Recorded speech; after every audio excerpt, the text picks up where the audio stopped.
Good morning. The January meeting of New York City Transit and Bus Committee is called to order. Mr. Marino, are there any members of the public who have registered and wish to speak? Good morning, Mr. Chairman. We have 9 public speakers this morning. The first speaker will be Omar Vera. Mr. Vera will be followed by Liz Patrick.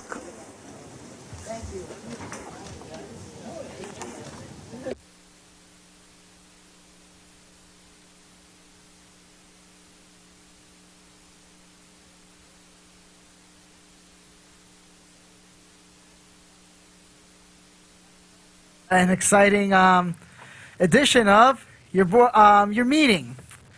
And this is no ordinary session, though, because today we're here to welcome a brand new member of the MTA family, President Andy Byford. I have written a letter here for him detailing what it needs to be like up ahead, like the things. And Andrew, I mentioned the extension of the C train to Lefferts Boulevard. Modification of the Rockways there is a top priority there in this letter to President Byford.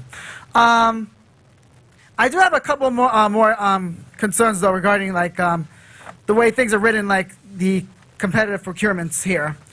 Regarding the discussing the contract A366222D, it says 34th Street Penn Station, 7th Avenue. The full name of the line is Broadway 7th Avenue. It shouldn't be it should be no disrespect to the people north of Times Square, 42nd Street, when the line runs under Broadway, not 7th Avenue.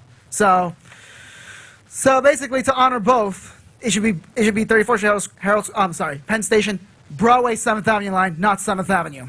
That's the one major correction I like here.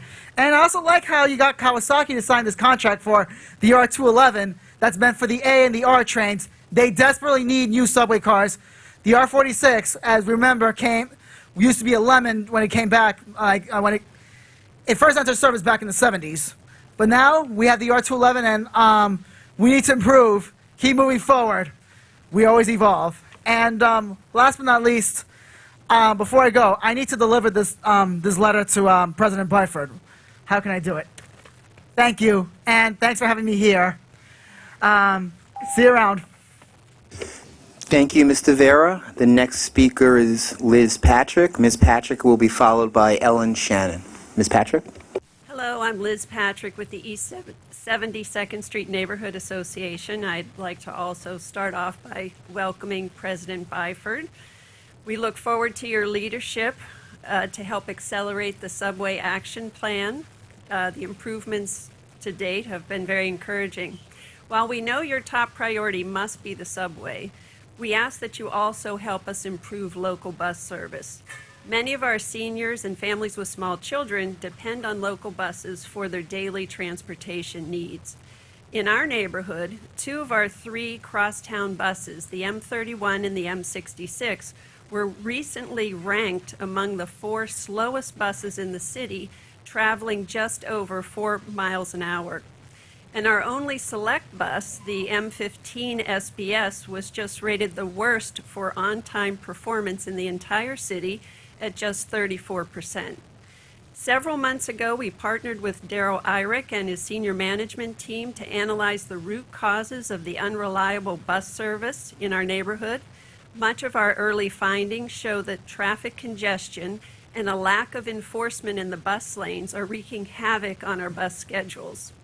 Obstacles include private school buses loading and unloading in the middle of 68th Street during rush hours, gridlock along the York Avenue Hospital corridor related to the 5 exits and entrances to the FDR Drive, and most recently, postal trucks parking in the bus lane along 2nd Avenue. To solve our bus reliability problems, we will need the cooperation of DOT, NYPD traffic, and in some cases, traffic reengineering. President Byford, we welcome your ideas and input and ask that you support Darryl Eyrich and his team on this initiative to improve bus service in our neighborhood. Thank you. Thank you, Ms. Patrick. The next speaker is Ellen Shannon. Ms. Shannon will be followed by Timothy Lusford Stevens. Good morning and welcome, President Byford. It feels very good to be able to say that. I'm Ellen Shannon, the Associate Director of the Permanent Citizens Advisory Committee to the MTA. We were created in 1981 by the New York State Legislature, and PCAC's mission is to advise the MTA on behalf of its public transit users on such information as the formation and implementation of MTA policy and holding MTA Board and management accountable to the riders. As advocates, we believe that transparency is the best way to get stakeholders on board for the work that must be done to turn the subway system around. Our New York City Transit Riders Council has worked closely with New York City Transit staff to develop the recently released Subway Performance Dashboard, and we love the end result. It serves as a great tool for understanding subway performance. We hope you'll keep it in mind when you review the elevator and escalator report that will be presented to this committee next month.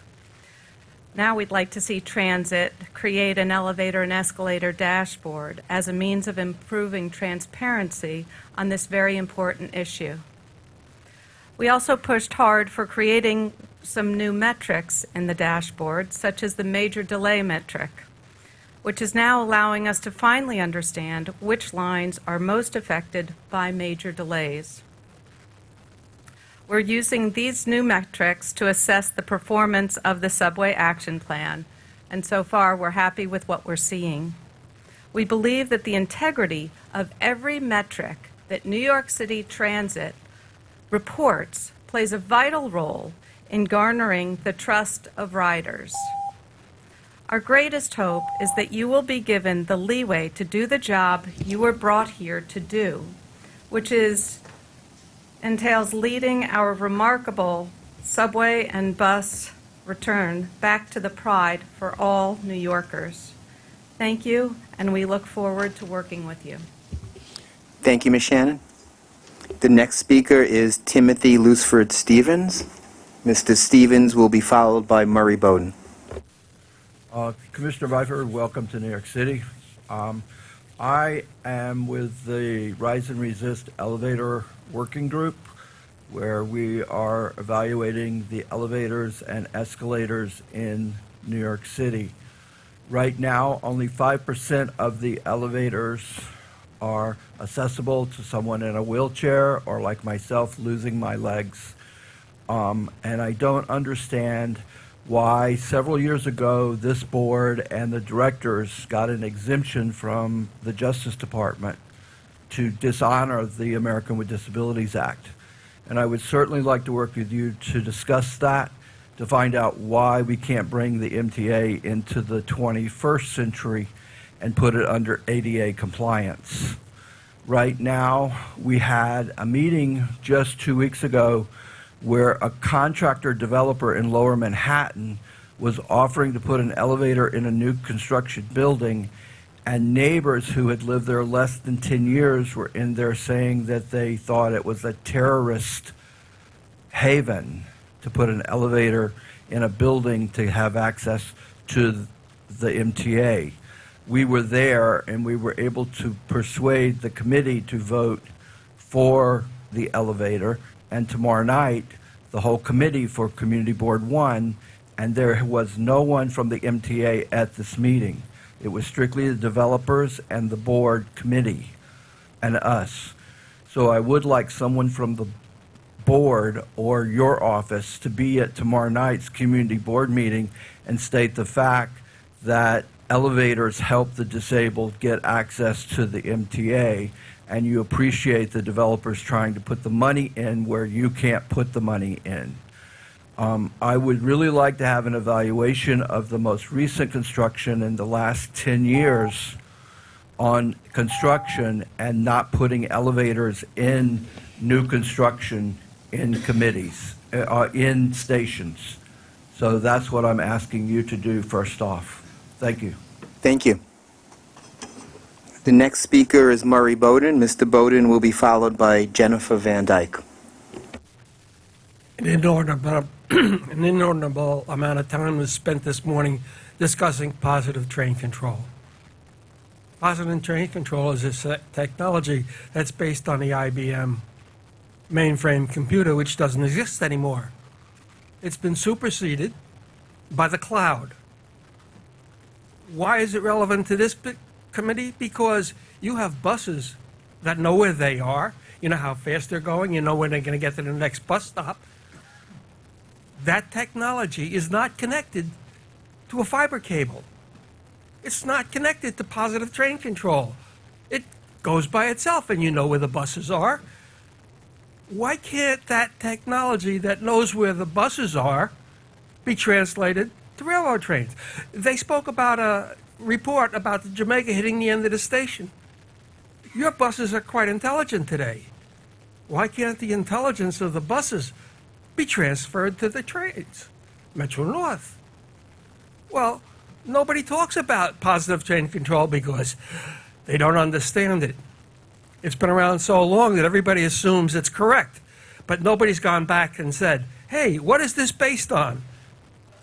Somebody suggested I read a book called Thank You for Being Late. It was written by Thomas Friedman, and it described the change when the iPhone came in. It changed the way information was distributed. Yes, I was in Paris recently, Chuck. I rode on a number 10 line. A line completely train, nobody there in the car. Completely automatic. Now, you've been in Paris. How come you don't demand that that technology be applied here? The world has changed. Positive train control has not changed. You need to make an intelligent evaluation of its relevancy today and stop expending resources on something that no longer is useful. Thank you, Mr. Bowden. The next speaker is Jennifer Van Dyke. Ms. Van Dyke will be followed by Jessica Murray. Good morning. I, too, have a letter to welcome President Byford. I'm speaking on behalf of a coalition of groups who are committed to making the subways accessible. Dear Mr. Byford, we are writing to welcome you to New York City and to your new position at the New York City Transit. We are heartened to see that you are eager to have first-hand experience of the wonders and foibles that are New York's transportation system, and have publicly voiced improving accessibility as your number 3 priority. We are a coalition of concerned New Yorkers and activists moving to push wheelchair accessibility in the subways to the top of the MTA agenda. We reject the tired, short-sighted argument that accessible subways are too expensive or otherwise infeasible. We recognize that there are enormous budget challenges in our ailing transportation system, but accessibility is not a dismissible issue. It's not a luxury or a convenience. It is a necessity and a civil right. We frequently see families, seniors, workers, and tourists struggle to use the stairs. We all suffer when the subway is not accessible, and we all benefit when it is. Will you ride with us? We want to make sure that it is crystal clear from week 1 what the system is really like for hundreds of thousands of people in New York City who need elevators in their transit. We ask that 1 day per week you make your Grand Central to Bowling Green commute using elevators to get first-hand experience of their condition. We also invite you to join one of our members for a stair-free subway commute to experience the harsh realities encountered every day by people who depend on the system and deserve better. We have someone for you to contact. We will give you this information. And this letter is signed by the Elevator Action Group from Rise and Resist, the Center for Independence of the Disabled New York, Brooklyn Center for Independence of the Disabled, and Transit Center. Thank you for your time. Thank you. The next speaker is Jessica Murray. Ms. Murray will be followed by David Paul Gerber. Ms. Murray. Hello, my name is Jessica Murray. I'm a PhD student in developmental psychology at the Graduate Center at CUNY. I'm also here on behalf of Rise and Resist, the Elevator Action Group. We're welcoming Mr. Byford today, and we read in the New York Times that you have a framed poster of the subway map in your office, and so we decided to bring a gift to you. This is another map that we hope you will also hang in your office. We talked about printing the version of the subway map, which only has the accessible stations, but we figured it would be better to give you a map that you could change, because we believe that this map can be changed. There are 2 pins for every station where there are multiple lines, so you can kind of get a better sense of the connectivity. You see some clusters of blue pins. Those are the accessible station complexes. One critical thing that you're going to have to work on, in addition to trying to expand accessibility to all of these red stations, is maintenance. There's 25 red pins at the bottom, and that represents the average number of elevators that are out of service every single day. And when the crucial street to mezzanine elevator is broken at a station complex, that makes the whole station inaccessible. So I hope that you will prioritize those crucial stations when you start overhauling the way that subway elevator maintenance is conducted. We also have a copy of the letter at the bottom here for you to refer to, and we have some blue pens that we hope will replace some of these red pens during the course of your tenure. Yes, as Jennifer said, we recognize the expense and the challenge that the elevator situation presents, but within the ecosystem of New York City, elevators are really the only option to make the transit system accessible to everyone. Accessoride isn't working, and buses are not a viable option. Thank you. Thank you, Ms. Murray. The next speaker is David Paul Gerber, and Mr. Gerber will be followed by Jen Bartlett. Good morning, everyone. I'd like to welcome Andy Byford, President of MTA New York City Transit. I wish you all the best in your tenure right now. I'm looking at the weekend terminal on-time performance. 12.5% on the number 2 line. I'm mind-boggled with how is it possible and the 2 only runs between Dyer and South Ferry in Manhattan, sharing along parts of the 3, 5, and 1 lines, which experience 50%, with the exception of 5, 37% on-time performance. It's mind-boggling. With regard to the subway action plan, I stressed before in my meeting in November, consider cutting some lines on weekends off. The 3 can be partially indispensable. The R can be short-term at Queens Plaza. With respect to the GOs that start at 10 p.m. now on weeknights and on Fridays for the weekend, considering make permit the service changes to end at 9 p.m. on the following routes: the B, the M, quotation until April 2019, the M needs to run 24/7, as well as the C and the 5 lines. It's a very unpopular move to cut service, but at the same time, it will make the action plan more efficient. And finally, January 17th, 2018, that's last week, placard abuse had observed a vehicle parked on John Street between Front and South Street. That vehicle belonged to Charles Moldero, the MTA Board member here, who used his state-issued identification card, MTA-issued identification card, for his use at John Street when he was nowhere near the board meeting. Could I explain for that, please? Thank you. By the way, it was tweeted and it was on Twitter. Thank you, Mr. Gerber. The next speaker is Jennifer Bartlett. Hi, my name is Jennifer Bartlett. I'm also with the Rise and Resist Elevator Action Group. Hello, Mr. Byford. I'm a professor, a poet, a writer for the New York Times. I'm also a mother. I had claustrophobia for the first 40 years of my life. I've lived in New York for 20 years, so even though I avoid elevators for all those years, about 5 years ago I was cured and able to go elevators. I'm able to tough it out.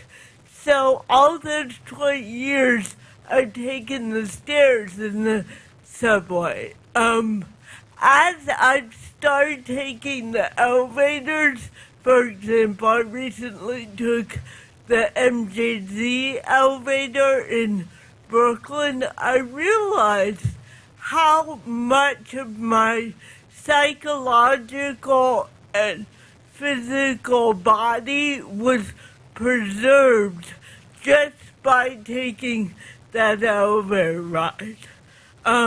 It takes, I'm not a person who can't get there with an elevator, but it's taken a huge psychological and physical toll on me. I'm a highly professional person. I pay taxes, and so my ask is on the contact in the letter. I'd love to take the subway with you, so you can see what it takes for me to walk up a flight of stairs. I just have 2 more asks. I would like someone from the MTA to be the community board meeting, community board number 1 meeting tomorrow night to represent the MTA. We should not be having to fight with neighbors in order to get access. That's all. Thank you. Thank you, Ms. Bartlett. Oh, also, please put a wheelchair user on this board. Thank you. Mr. Chairman, that was the last speaker. Marino, and thank you to all the members of the public who spoke. Again, good morning. Before we begin today's agenda, I want to take a moment to present Andy Byford, the newly appointed president of the New York City Transit, and I hope you'll join me in welcoming him to the MTA, to his first of what I trust will be many committee meetings. Andy, we wish you much success in your new role and look forward to working collaboratively with you to continue the good work already underway in the Subway Action Plan. As you know, there's much still to be done, but we made some strides. This is a unique time for New York City Transit. It's both challenging and exciting, and we're pleased that you've decided to join us at this important time. And now I'd like to ask our chairman, Joe Loda, to officially introduce you. Thank you, Mr. Ferrer. And Andy, again, welcome. I can't welcome you enough for everyone so that you know Andy's background. Andy truly has a subway background, which I think is very, very important. He began his career at the Transport for London, the London Underground, where he was for 14 years. From there, became the chief operating officer in Sydney, Australia, for their transit system. 5 years ago, a little over 5 years ago, went to Toronto, where he was in charge of the Toronto Transit Commission, at which point in time, it's the 3rd largest transit system here in North America. And in the short period of time he was there, it was ranked by APTA as the #1 transit system in North America. And for that, we're very pleased and very happy that Andy has been able to join us to become president of New York City Transit.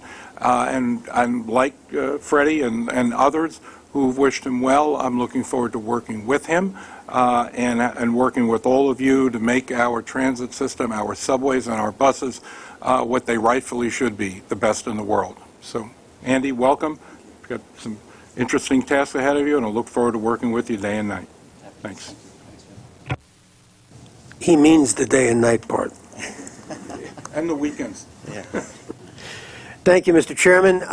Before we continue to the agenda, I'd also like to note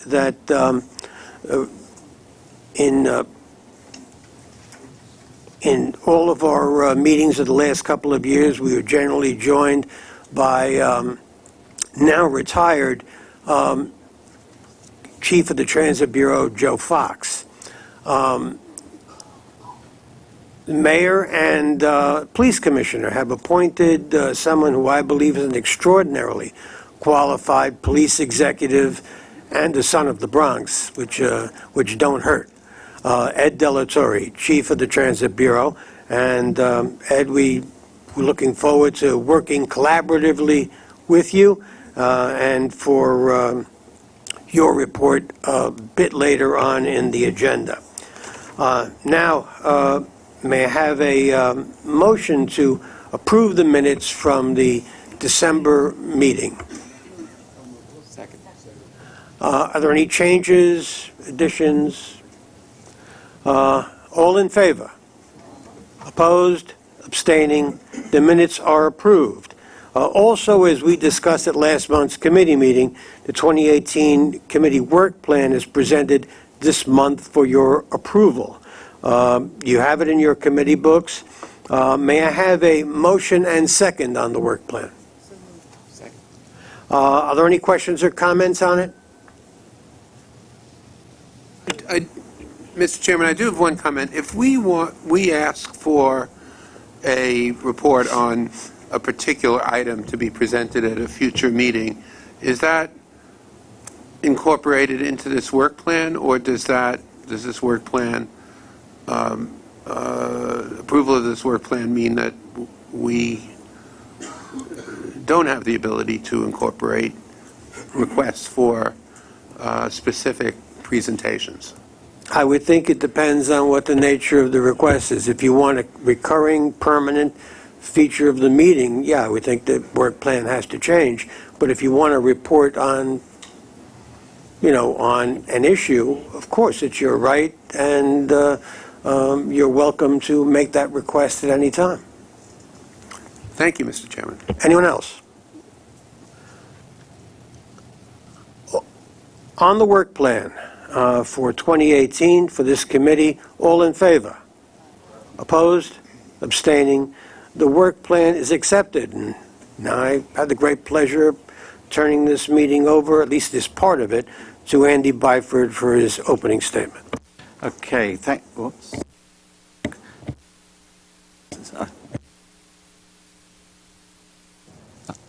Okay, good morning, everyone. Mr. Chairman, thank you very much. Thank you for that kind welcome. Thank you, board members and members of the public and my new NYCTA colleagues for your warm welcome. Mr. Chairman, I put a lot of thought into what I wanted to say today because this is obviously my opening statement. You only get one shot at this.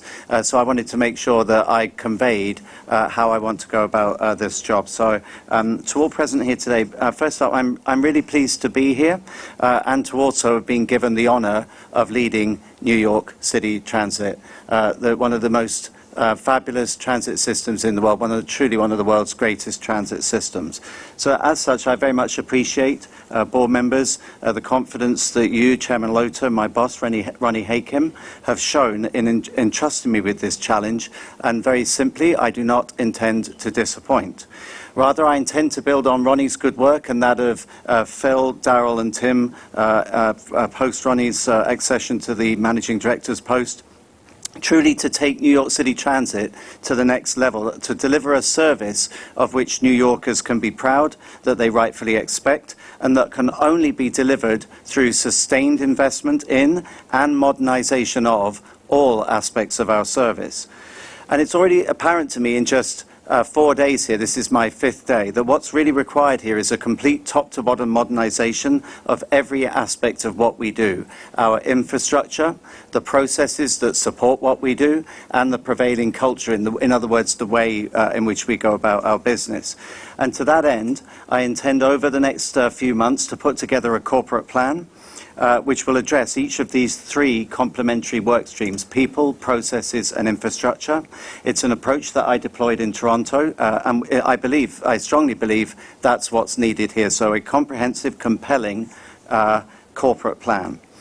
Now, in my first week here, I've met a lot of good people, and that's obviously very encouraging to me. New York City Transit colleagues are as determined as I am to turn things around. As such, I feel that we have a very good platform from which to build.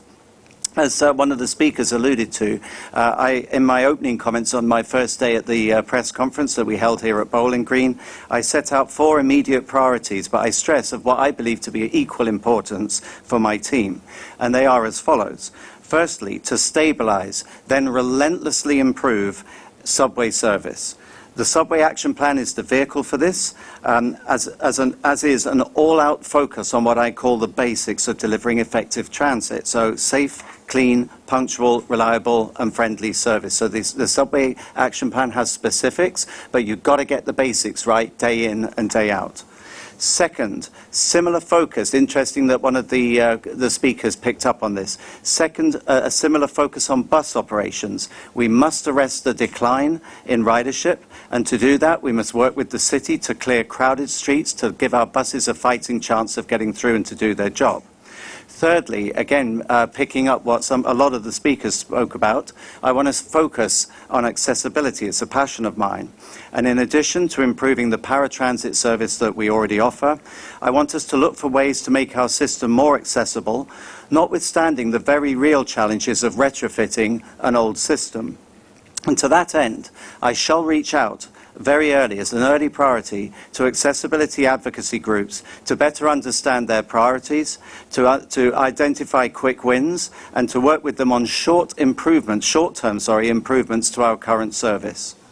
Fourthly, and again of equal priority, something again in which I passionately believe, I want to harness the inherent pride of our 50,000 employees, my new colleagues, to improve service. We are one team and we all want to do a good job. And that can only happen if my new colleagues and I are well led, if we feel inspired and motivated, and if everyone, me included, knows what we have to achieve, if we up our game, and if we hold ourselves to account. As such, I'm already conducting a review of the way NYCTA is structured to ensure that I have both the organizational structure and the key people with the right target sets to deliver. There's no question that this will be the hardest challenge of my professional career. The hard work starts now, and with my colleagues around this table and out in the field, I fully intend to succeed. As I conduct the review and as we make organizational changes, I will also be working with the team to advance ongoing priorities, service options during the 15th month closure of the Canarsie Tube. Staff from NYCT and DOT have already been meeting with affected communities, and we'll be doing more of that throughout the planning process, including holding 4 public open houses in coming weeks. And we will continue to work with local elected officials, with community boards and the public through the planning process and during the closure. We've got to get this right.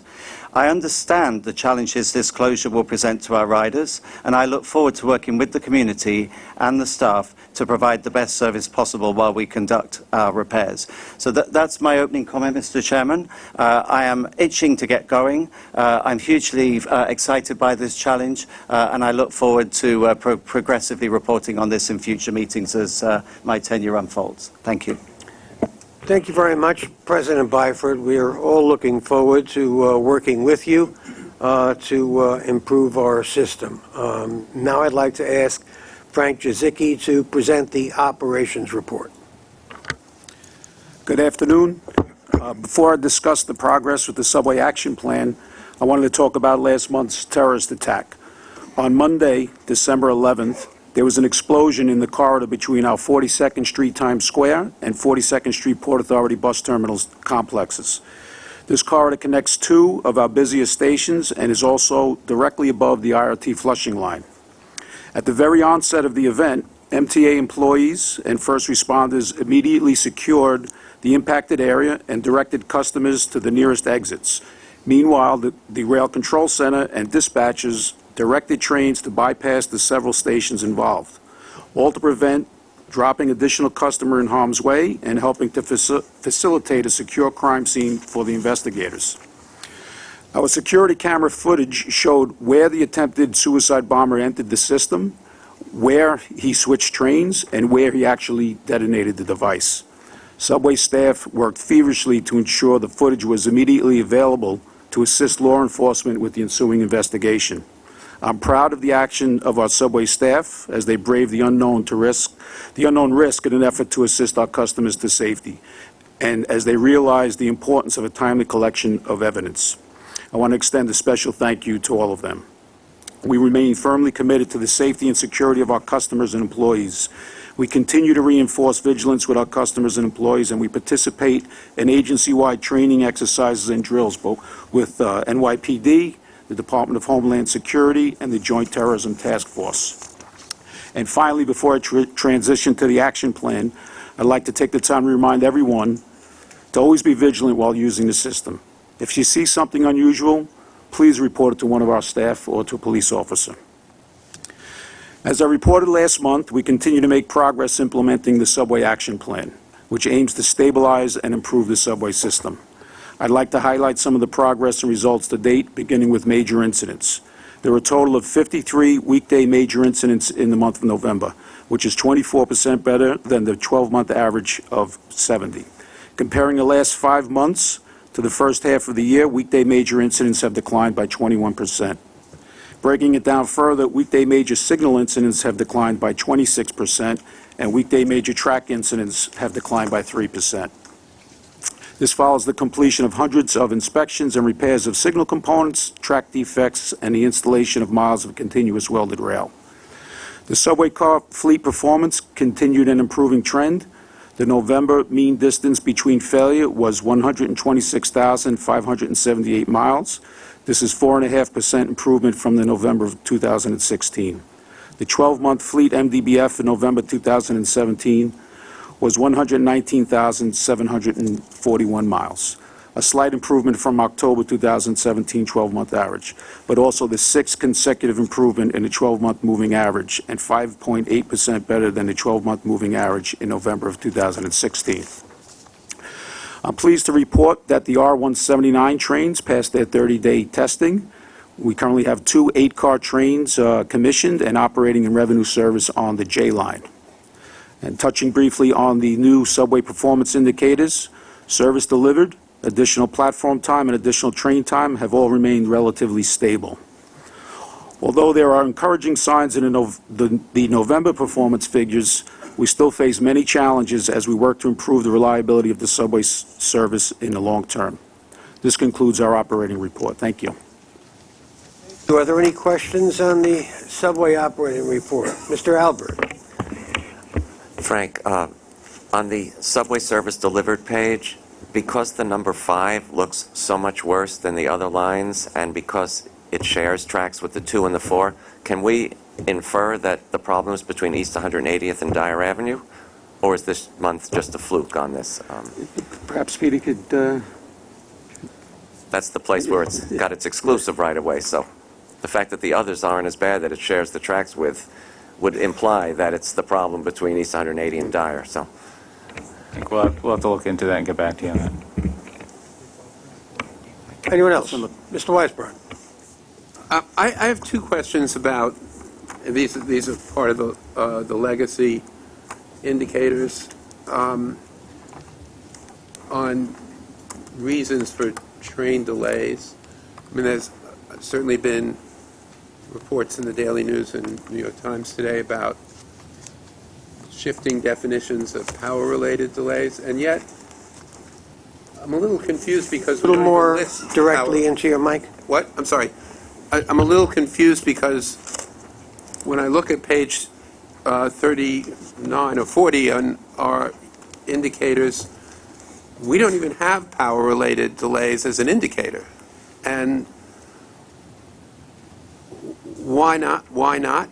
If that is, in fact, a major reason for delays. And then the second question, and this may be to Tim, is the major reason for delays indicated is overcrowding, and there is, I think, at least one report in the paper that we don't even have a definition for overcrowding. So could you explain both of those? So you may recall It was about a month ago, or perhaps the previous month, that we committed to provide a report with a further breakdown of incidents, including those incidents they're talking about, for the full year, the 2017 calendar year. And I think we're on target to provide that report in next month's meeting.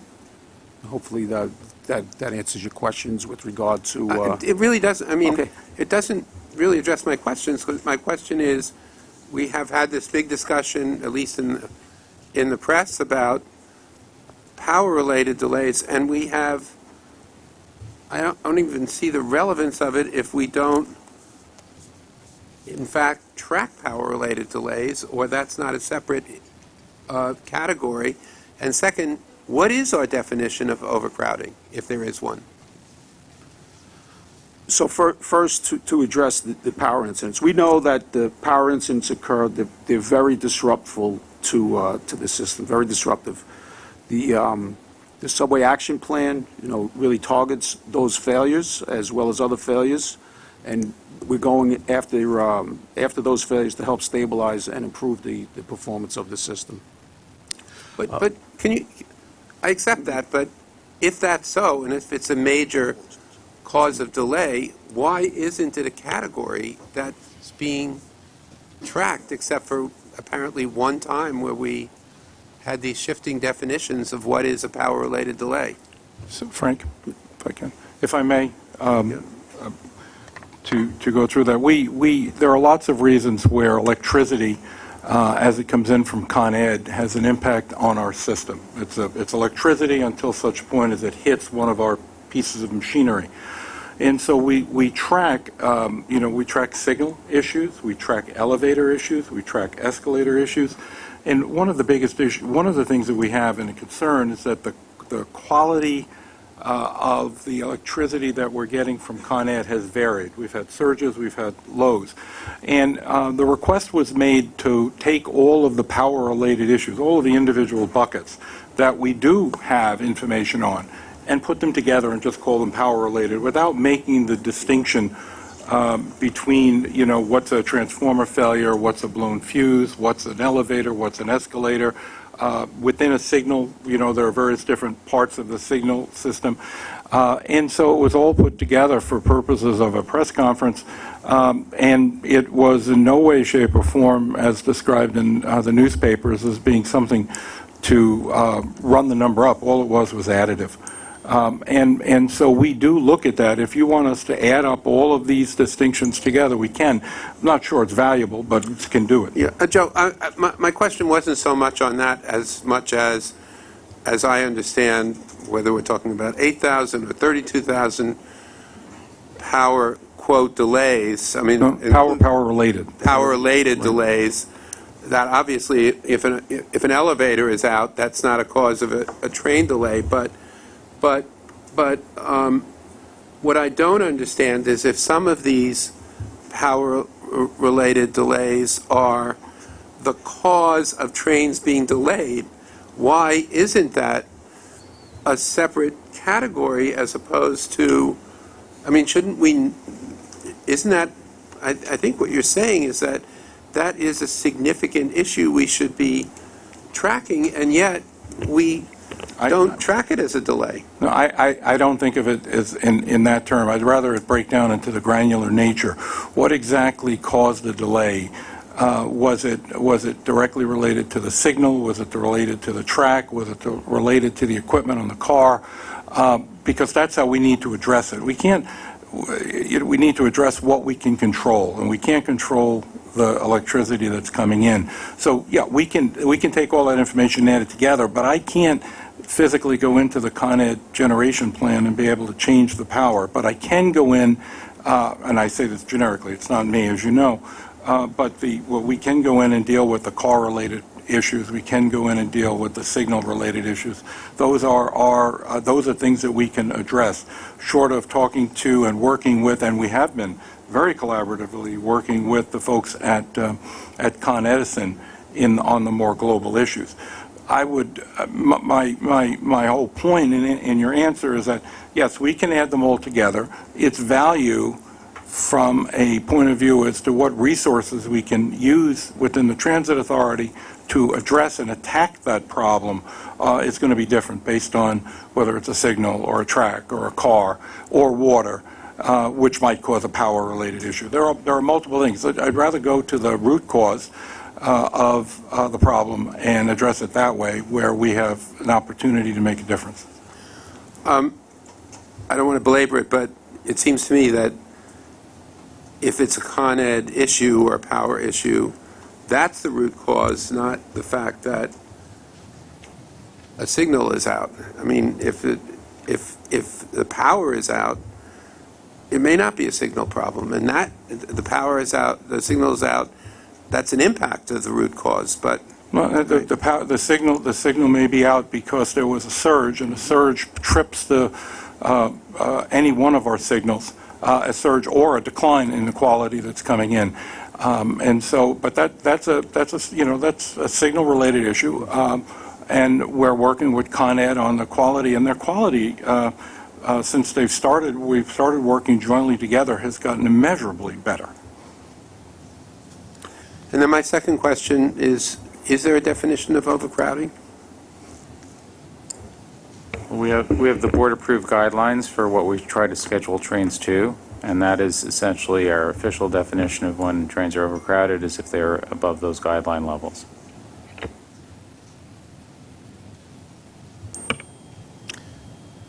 Mr. Jones? Well, maybe I'm a little slow, but I don't quite understand. Would you go a little deeper into overcrowding measures? We schedule to a certain capacity per train, and that's the official definition of when trains are over guidelines. Now, I can't speak to any individual delay due to overcrowding, but in terms of what we schedule to, we have the board-approved guidelines that on the numbered routes, it's 110 passengers per car. It's about 145 to 170, depending on the size of the car, on the lettered routes during the peak periods. May I just add to that, Mr. Chairman? Forgive me if I'm not following the right etiquette here. It's not unusual. In fact, it's typical that a transit authority would have a category that does relate to just the inability of the system on a particular day to carry the number of people that are wanting to travel.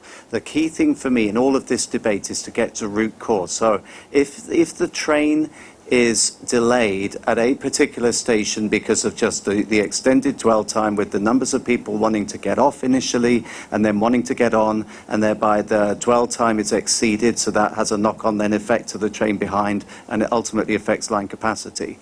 That may, in my opinion, be legitimately ascribed to overcrowding, and again the point there being then, well, we need to do something about that, and ultimately my belief is you need to re-signal the line in order to provide greater capacity so that you can move trains safer closely together. However, what would not be legitimate is if the reason that the station was really crowded and therefore there's loads of people waiting to get on is because there was a signal failure that was causing a big gap, which meant that there's loads of people waiting to get on and off. The root cause isn't overcrowding, it is the fact there had been a signal failure. And why was there a signal failure? Well, maybe it was a power issue. Maybe it was a component within the signal. Certainly on my watch, what I want to do is really get into root causes, because by knowing root causes, you can then tackle those in order to effect ongoing, sustainable, relentless improvement in service. Yeah, that helped. But just as a follow-up, obviously the system has this problem. It's not in every station. Are there target stations that have particular problems of overcrowding that are consistent, that are not signal related, but just because you have too much volume of people at one time? I don't know if I'm being clear, but essentially, could you, sort of lift up your priority stations that are having this problem? Well, in terms of transit lines, historically the 4 and the 5, as well as the 2 and the 3, exceed our guidelines, and the portions of the E coming in from Queens. So those are lines that are constrained by the track capacity and the signal capacity of the system, so we couldn't add the level of service that our guidelines would call for.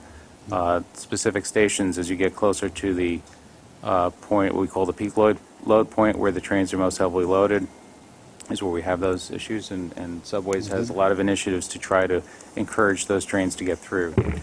Some of those initiatives include the deployment of platform controllers. These are our service delivery folks that actually work on the platforms themselves and assist the crews and boarding and alighting customers onto and off of the trains. There are Mr. Jones, did you want an identification of those stations? Well, I'd be interested in whether there are any other novel from other jurisdictions. Is there potential of restricting the number of people allowed on a platform until you clear up some of these problems? I don't know. I'm saying that in the short term, is there anything we might be able to do to create these jam-ups where people are, as I've talked about before, being threatened with being pushed into the track just because of the crowds? So 5 years ago, if I may, 5 years ago, we actually metered folks into West 96th Street on the 2 and the 3 because it was way too crowded, way too narrow, and limited folks, and worked with the NYPD on that. It's changed. I'm not sure what's different and why that's no longer being done. 42nd Street at Grand Central Terminal and the 4 and the 5 is extremely narrow, and the number of people who work in there and all seem to, between 4:30 and 5:30, an abundance of folks seem to come down. So one of the things that we've started to do, and I'm not ready to go over it yet, and I'll work with Andy on this, is to, if you take any given station anywhere throughout the system, and you look at the number of trains that come through every half hour, and then look at the number of people who are entering the system through the MetroCard system, you can actually start to see the flow, and can we get any more trains in there? It's a very important part, and it's also to work with the community. Back 5 years ago on the Upper West Side, my recollection was it appeared that most people in and around that station between 8:10 and 8:35 tended to leave their apartment to go to the station. And we saw that if they left a little bit earlier, a little bit later, not in that crunch period, it was not as crowded. Asking people to change their habits is quite difficult to do. But if we can get the data and put it out there and show people that between 8 and 8:30 we've got X number of trains coming through, between 8:30 and 9 X number of trains coming through, and then the volume, and people can make a decision for themselves. I think that's an important part of it. Are we ready for the bus operations report? And Darrell Irick. Okay, thank you. Good morning and Happy New Year. As you know, an Arctic blast slammed New York right after Christmas, bringing a 2-week streak of sub-freezing temperatures, which posed significant issues for our bus operations. This cold outbreak ranked among the top 5 on record in New York for the most number of consecutive days at or below freezing. In the midst of this, New York City endured its first snowstorm of 2018, and it was a challenging one. Referred to as a bomb cyclone, heavy snowfall was accompanied by strong winds and capped by a continuing bitter cold front. I want to thank my team for all the hard work they did operating through these difficult weather conditions. Despite these tough circumstances, everyone rose to the challenge, and we were able to navigate our way through without any major incidents. Our team took all necessary measures to mitigate potential reliability issues and ensure that our customers and operators remained safe and comfortable throughout the storm, and as we readied our fleet for AM service the next Monday morning. I offer a special thanks to all of our frontline employees who performed their duties safely and professionally under these challenging weather conditions. Turning now to a different topic, I'm very excited that we have launched an electric bus pilot program this month. The first of these buses went into service on January 9th on the M42 route in Manhattan and on the B32 in Brooklyn and Queens. These new buses are part of our plan to modernize the fleet and reduce emissions.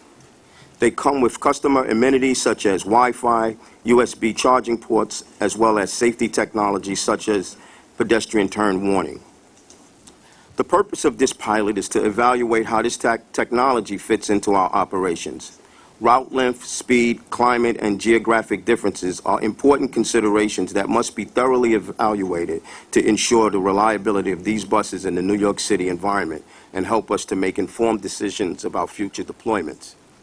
One particular concern is the reliability of these buses in extreme weather conditions during the winter and summer seasons.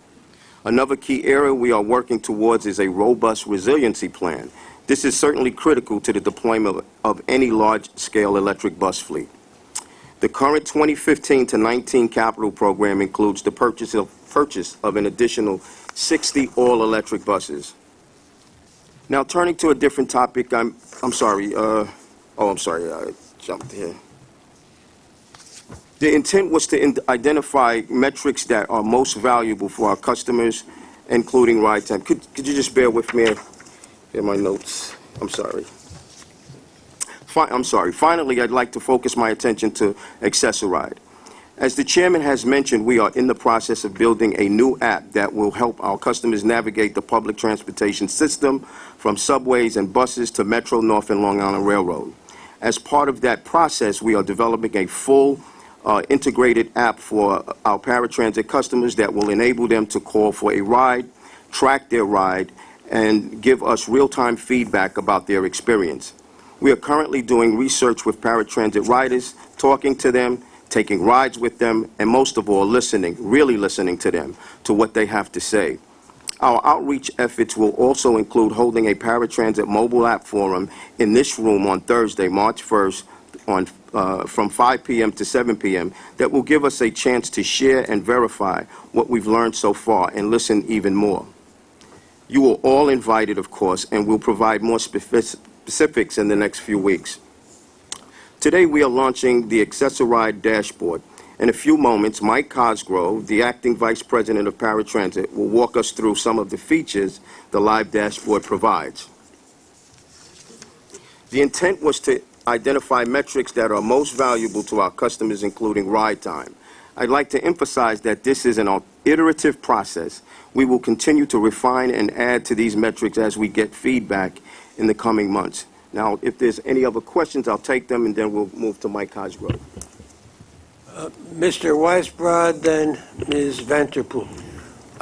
First of all, congratulations on bus ridership increasing as opposed to other systems. So that's good to see after considerable decline, and also congratulations on the electric buses. I have two questions, and perhaps these are to Mr. Byford as well. One is the New York City Controller, Scott Stringer, issued what, to me, as not an expert, but seemed like a pretty thoughtful report on buses and what could be making a series of recommendations to both the MTA and the city about how to improve service. And would it be possible in February, at the February meeting, to get a response from the MTA about how it feels about those recommendations? And I guess my question to you, Mr. Byford, is whether, since you're doing an overarching review of the entire system, whether that's an appropriate time to do it or to wait till March or April. That's question one. And question two, which is related to this, is I do hope as you do this top-to-bottom review, you will look at why we have two different bus systems and two different companies that are operating buses under the MTA. And as someone who is as the newest board member here, I don't have a clue why we have to have two bus systems that are not integrated in all respects, operating in the city of New York. Okay, to the latter, we will be glad to give you background on I would say, the creation of the MTA bus company, which you refer to as the separate bus company. But it is truly integrated. It's actually run sort of on a regional level. So just so that we're clear on that. Well, can I just ask, because one of the recommendations I just recall, I don't know if it makes any sense at all, in the controller's report was that there are two separate depots in different areas, and they should why aren't they combined? And the reason they're not combined is because we have two different bus companies. So it doesn't sound like they're entirely integrated. So they are. There are opportunities around certain depot logistics and route logistics. That there's always improvements, even on the New York City Transit or MAP Stower side. There's always opportunities to improve the logistics of routes. But from an operation standpoint, both companies are run very much integrated, sort of on a regional basis. But I'd be more than happy to give some background to you on that. But again, not denying that there is opportunities to improve in that regard. And and you're referring more to the controller's report on fixed route buses. Yes. So not the state controller on that just came city, out on right, access, but right. the controller Stringer's report about a month ago. So I would ask for if we could do something in March, if we would be glad to give an update to the board on some of the things that we're doing to arrest declining ridership and to improve overall bus service and bus speeds. There's a multi-pronged effort going on that we would be glad to give you an update on.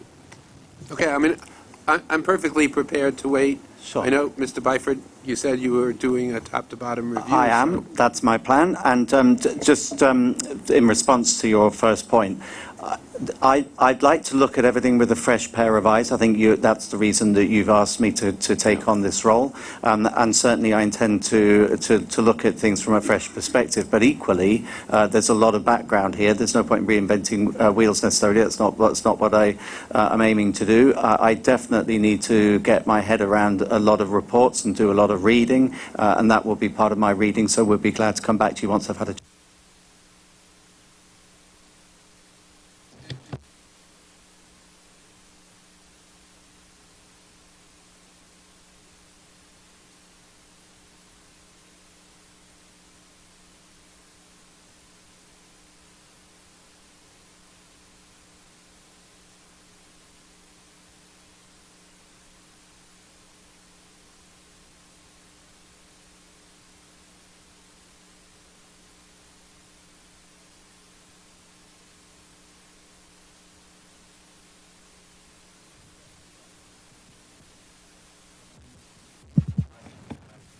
consulted with a wide range of constituencies and a wide range of stakeholders in order that we come up with the right answers. But certainly something on an interim basis by March sounds reasonable and achievable to me. Ms. Vanterpool. Thank you. There have been two reports that have come out over the past month regarding accessoride and service. One was just referenced by Commissioner Weisbrod from the City Comptroller, and there was one several weeks ago by the Rudin Center of NYU.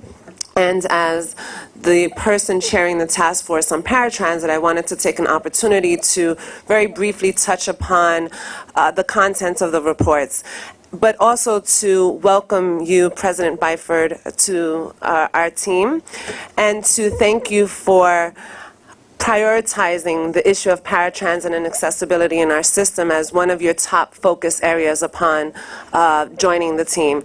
You and I served on the MTA Reconvention Commission together in 2014, so while this might be your 5th day on the job, I know you're not unfamiliar with many of the issues, challenges, and success stories of this agency. So again, thank you for wanting to make this a priority of yours. Very quickly, just to touch on the Comptroller's report, he identified, well, the content of this report was about how complaints and concerns were addressed by the accessoride team. And one of the things I wanted to point out is there has been significant progress since the data was collected, which was 2016 calendar year by the City Comptroller. And in 2017, there have been some progress actions that have been taken, and I just wanted to touch on what a few of those are. There was some concern, or one of the recommendations pointed out by the comptroller was there's no method of flagging and categorizing the complaints, no method of follow-up. And that actually is going to be addressed in a new quality assessment program. Part of that new QAP will be also seeing how staff responds to the complaints and the concerns that they hear from our customers. Additionally, there's going to be an enhancement of the database so that it will be much easier to understand what the progression of complaint to resolution is. And then there's going to be retraining of a lot of the agents. A few board members, along with some team members, took a tour that was arranged by the Accessoride team and Mike Cosgrove and others of the call center in Queens. And that was incredibly important to see how the call center is operated, how it functions, and the practices and protocols in place to deal with the 200,000 daily scheduled trips that are made. So I just wanted to note that, also note that for the public, I want to commend the team for opening up this March 1st app reviews to the public. I think that's a big step, something that's not been done before. I know there's been a lot of outreach, not just from myself with members of this community, but also from the MTA staff and team at large, and that's going to be ongoing. So I just want to, again, just provide a very brief update to the public, briefly address the comptroller's concerns, acknowledge that these reports add to the body of work and commentary on Accessoride. They are being digested, they are being read, particularly by people who are focusing on this. And I'd be happy to shoot you those links, President Byford, for your reading pleasure. Seems like a propitious moment to ask Mr. Cosgrove to present the paratransit dashboard. Okay, good afternoon. Today, we are going to present for the first time the live paratransit dashboard, which is available to the public on the MTA website starting today. At the December board meeting, you got a first look at some of the indicators on the dashboard, but today, we'll be looking directly at the live website. You are seeing exactly what our customers now see.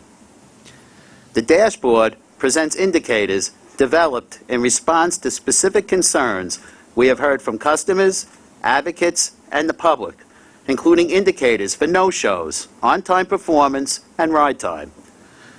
We have collaborated with advisory groups, as well as others, including the Office of the MTA Inspector General, to ensure that we are providing useful and accurate information that reflects the customer's experience.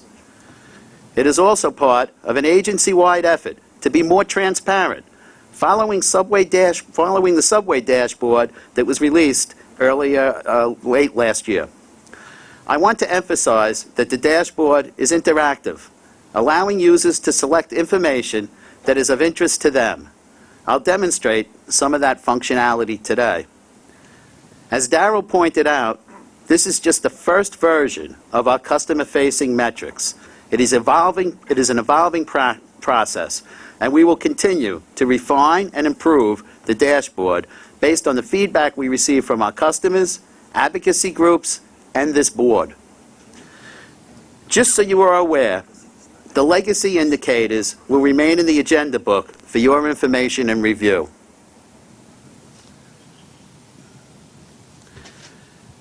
I'll now briefly walk you through the indicators, most of which you are familiar with from our December update, with the exception of our new ride time indicator. A general theme you will see throughout the dashboard is that we have provided several months of data so you can follow performance trends, and we have provided filters such as time of day, borough, and provider type to allow riders to focus on information that's important to them.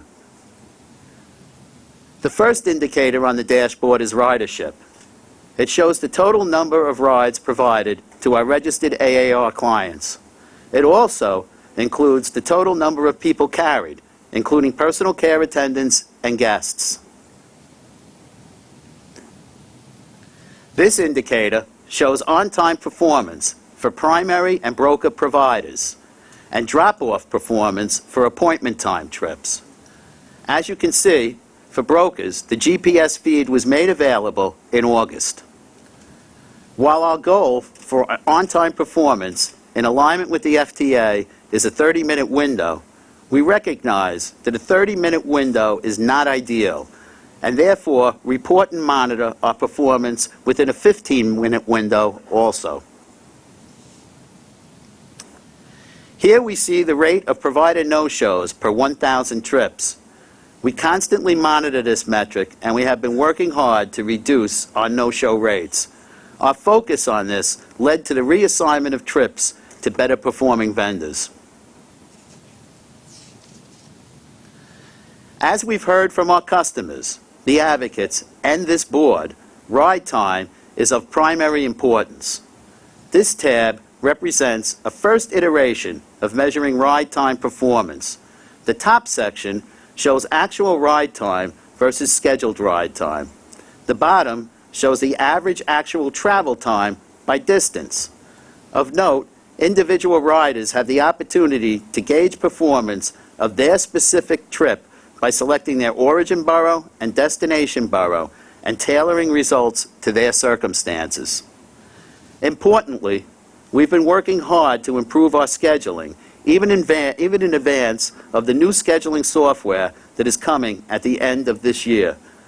We've done this by reducing the number of shared rides and tweaking other scheduling parameters. As a result of these efforts, compared to November 2016, our average ride time was reduced by 3 minutes, and the percentage of trips that were in compliance with the schedule has increased by 5%. We are pleased to note that ride time is trending in a positive direction. We have reevaluated schedules and identified choke points. By adjusting schedules, we have reduced the number of shared rides and have taken advantage of other more direct modes such as e-hail. Looking at customer complaints, the top section of this chart shows transportation-related complaints, including issues with service delivery, drivers, or the vehicles themselves.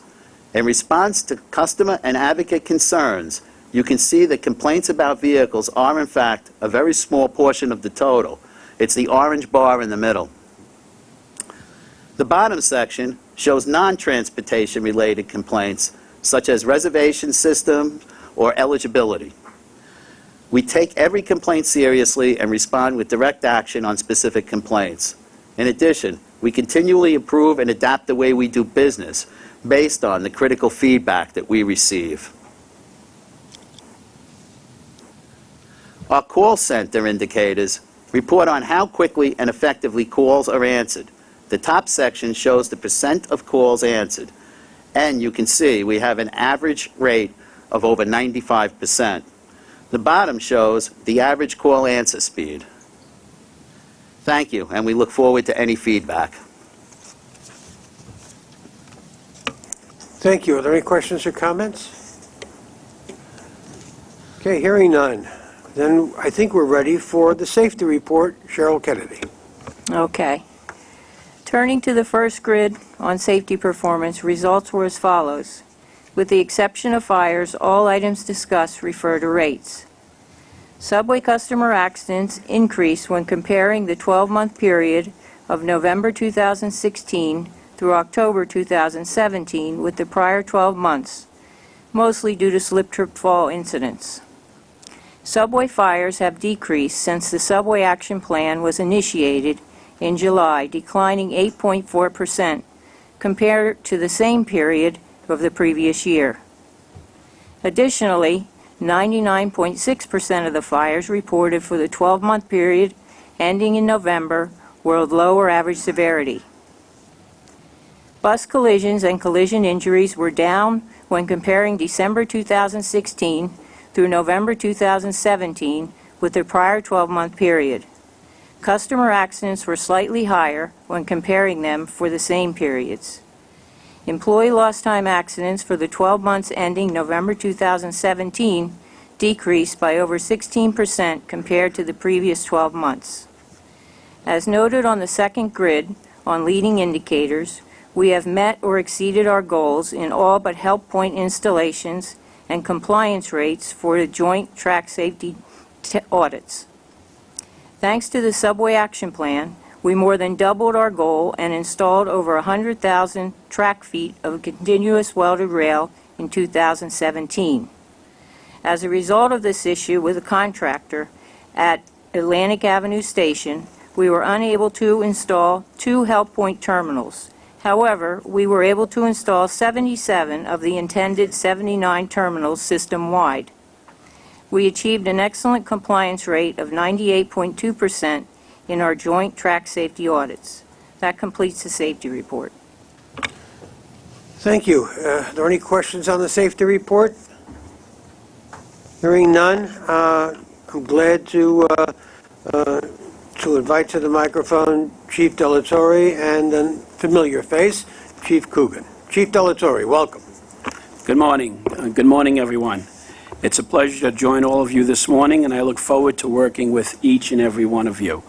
I'm also happy to report that transit crime remains at near all-time lows, and during 2017, we once again averaged less than 7 major felonies per day within the subways. In fact, except for a slight uptick in 2012 and 2013 that accompanied a surge in the popularity of portable electronics, we have averaged less than 7 crimes per day for much of the last of the 11 years. Total felonies in transit were up 0.6% during 2017. That was an additional 14 crimes. Felony assaults were up 6.6%, with 19 more than in 2016. Grand larcenies stayed virtually even, with only 1 additional felony theft for the year. Amongst our greatest successes is the continued decline in robberies within the transit system. Robberies in the transit system were down 3.7% for this year, making it the second lowest year in modern history for these crimes. This brought the daily robbery average down from 1.3 to 1.2 per day. Throughout 2017, 37% of the total major felonies were committed in Manhattan, 30% in Brooklyn, 18% in the Bronx, and 14.7% in Queens. Finally, I want to assure the members of this board that I not only look forward to a continued and productive relationship with the MTA, the New York City Transit, and each of you, but also that our commitment to improve safety, security, and public order is stronger than ever. In fact, not only will Assistant Chief Vincent Coogan, who you already know, continue to be an important partner in this effort, but we recently welcomed Assistant Chief Gerald Dykeman to our Transit Bureau team as an executive officer as well. Every aspect of policing in our subways will have a frequent and fresh look that it deserves, and I am pleased to share future initiatives with you as they are developed.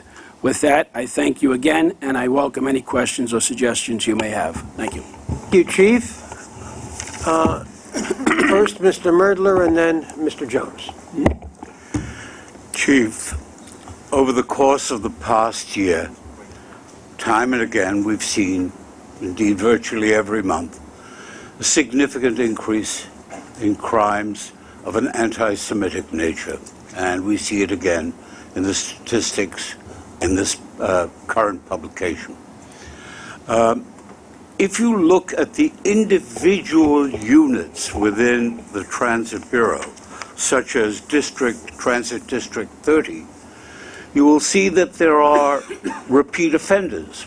That district has regularly got more anti-Semitic incidents than any other district within the Transit Bureau. What I would like to know is whether or not your group intends going forward to employ decoys or other personnel to watch for those who commit these kind of incidents, usually swastikas or pejorative terms written on the walls or wherever. It seems to me that we have failed to learn the lessons of history. This kind of a crime, this graffiti crime, if you will, is exactly what preceded the rise of Nazism in Europe and the Holocaust that followed. I don't overemphasize it because I experienced it. So it's not a guess on my part, it's knowledge. And I would like to call your attention to the statistics on a district-by-district basis and ask you if you would consider carefully whether or not some affirmative action can be taken to arrest these folk and put them where they belong. Yes, I will. And that's the short answer. Throughout the city, we had an uptick in these bias type incidents early last year and halfway into the year. So of course I take it very seriously. I'm going to look at every district. We're going to look at every location where we seat repeat offenses. I don't know yet the best approach to it, but I'm certainly going to look at an electronic approach as well. Maybe putting covert cameras in places where we see repeat offenses. I don't know the answer yet, but the short answer is yes. I'm going to take a look at it, and we'll see what we can do about it. Mr. Jones. Yes, as you may have heard from your predecessor, Deputy Chief Goen, I've been very concerned about the number of arrests for fare evasions and stops. We heard tab summonses in 2016 hit 143,000. We've heard 30,000 arrests in 2016 and many more stops. But the shocking thing to me was the racial demographics of who was being caught. Over 91% were black and Latino, I think overwhelmingly young men of color. My concern was not doing away with arrests or stops for this kind of behavior, but what I had talked to Chief Fox about was efforts at deterrence, not trying to catch people in the act, but actually not bring people into contact with the police for this kind of relatively low-level engagement, particularly because of the racial demographics of what we're talking about here. Many of us believe in sort of the social welfare provision that this is more a crime of poverty than any entry point to serious criminal activity. That's been borne out when we've looked at analysis of which stations have been targeted. So I would like to continue this conversation. We've gotten some movement from the City Council on this. It's not in any way to demean the police. I was upset to hear that this is the main activity of people in the transit system. The police in the transit system is focused not on terrorism, not on crowd control, but on catching people engaged in fare evasion. So I hope to have a continued dialogue. I'd like to see, for instance, we put up posters very broadly, don't do this, this is what can happen to you, you can be deported, all sorts of things can happen, you can get an arrest record that will damage almost everything you do in life, because having grown up in Bed-Stuy myself and probably not been caught fare evading, it was sort of an activity for young men of my generation. I'm sure no one else did that, but kids were jumping under, and also finding that... Good thing the statute of limitations Yes, is already... the statute of limitations. Though it didn't come up on our bar, the ethics demonstrations came up, but I just want to engage. I'd like to see a refocus of police activity on things that are really in the public's minds. Particularly, we have a potential terrorist attack. We have people being pushed off platforms. If you did a list to anyone coming through one of the turnstiles and say, is fare evasion your top concern? It's not there. So again, I think this is more a change of mindset that we're seeking, not an elimination of those penalties, but at least so we can stop dropping the numbers from these enormous, unheard of numbers into something a little more reasonable and confined, so we don't bring more people into the criminal justice system. So I'd be, at any moment when you get settled, I'd love to talk to you further. I was sworn in on Thursday, and I began receiving texts on this matter Tuesday, 2 days prior. So I'm open to any ideas we can discuss that will help maintain a safe and secure transit system, which requires access control, and addressing the other issues that you're bringing up. Thank you, Jim. Appreciate it, sir. Thank you. Mr. Albert. I frequently follow Commissioner Jones when he raises this issue because I believe fare evasion is an important issue. I don't believe a potential terrorist is paying their fare to enter the system. Commissioner Jones mentioned terrorism, and there has been empirical evidence that serious crimes are committed by some folks in the system who are not paying their fare. So I think, disproportionate enforcement is wrong. I think enforcement should be undertaken at all parts of the transit system. And I'm very grateful that we have the men and women of the NYPD to do just that. Thank you. Okay. Is there anyone else? Chief, thank you very much. And now for the finance report. It'll be delivered by Subway Finance Report, Jaibala Patel. Good afternoon. Preliminary November 2017 New York City Transit fare box revenue of $372.5 million was $5.9 million below forecast. Year-to-date revenue was $4.1 billion, or $31.2 million below forecast.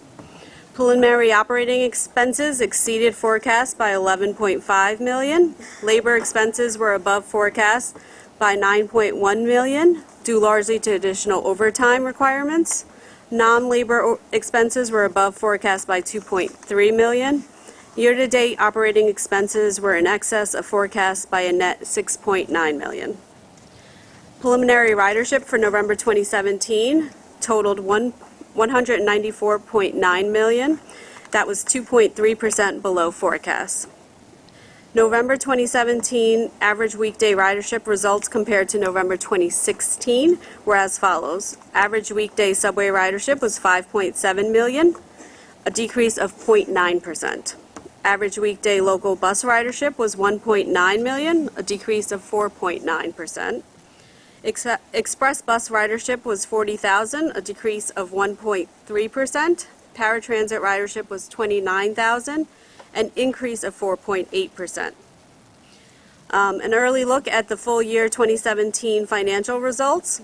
Preliminary 2017 total year fare box revenue was $4.5 billion, which was $1.3 million above the final estimate.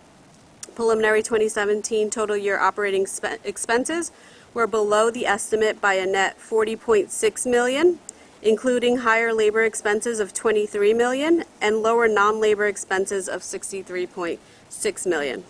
Upon the initial assessment, the non-labor expenses favorability includes some timing items that will be offset in 2018.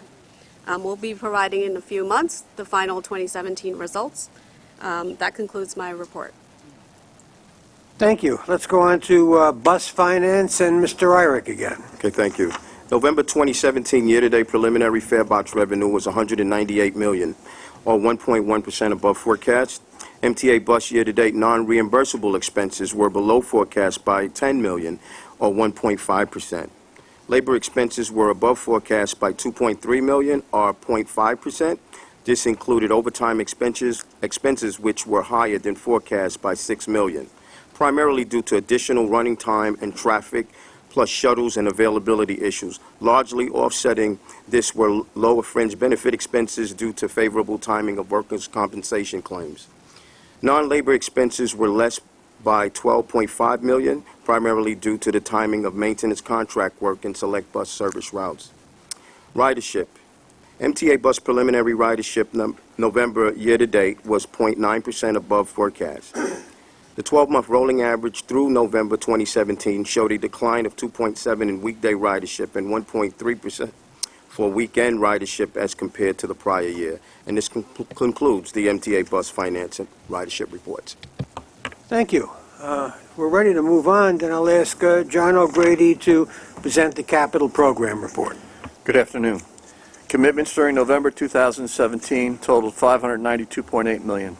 This included a new fare payment system initiative, which will implement a new fare payment system and collection system at transit, modernizing the fare payment process so customers can board buses and pass through turnstiles more quickly, as well as manage the value in their accounts online instead of on physical cards that could be lost or damaged.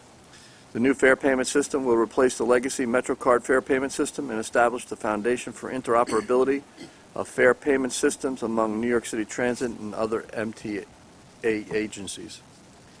Meanwhile, completions during the month totaled $528.7 million. This included the restoration of the 53rd Street Tube between Queens and Manhattan, which repaired or replaced assets that were damaged due to flooding from Superstorm Sandy, including track, signals, substations, circuit breaker houses, and cables. Mitigation measures were also applied where applicable to minimize future damage. In addition, Package 1 of the Enhanced Station Initiative at 3 stations in Brooklyn, at 53rd Street, Bay Ridge Avenue, and Prospect Avenue on the 4th Avenue line. This is the first ESI package to be completed. Package number 2 is underway at 4 stations on the Astoria line in Queens, and package number 3 is underway at 4 stations on the 8th Avenue line in Manhattan. That concludes the capital program report.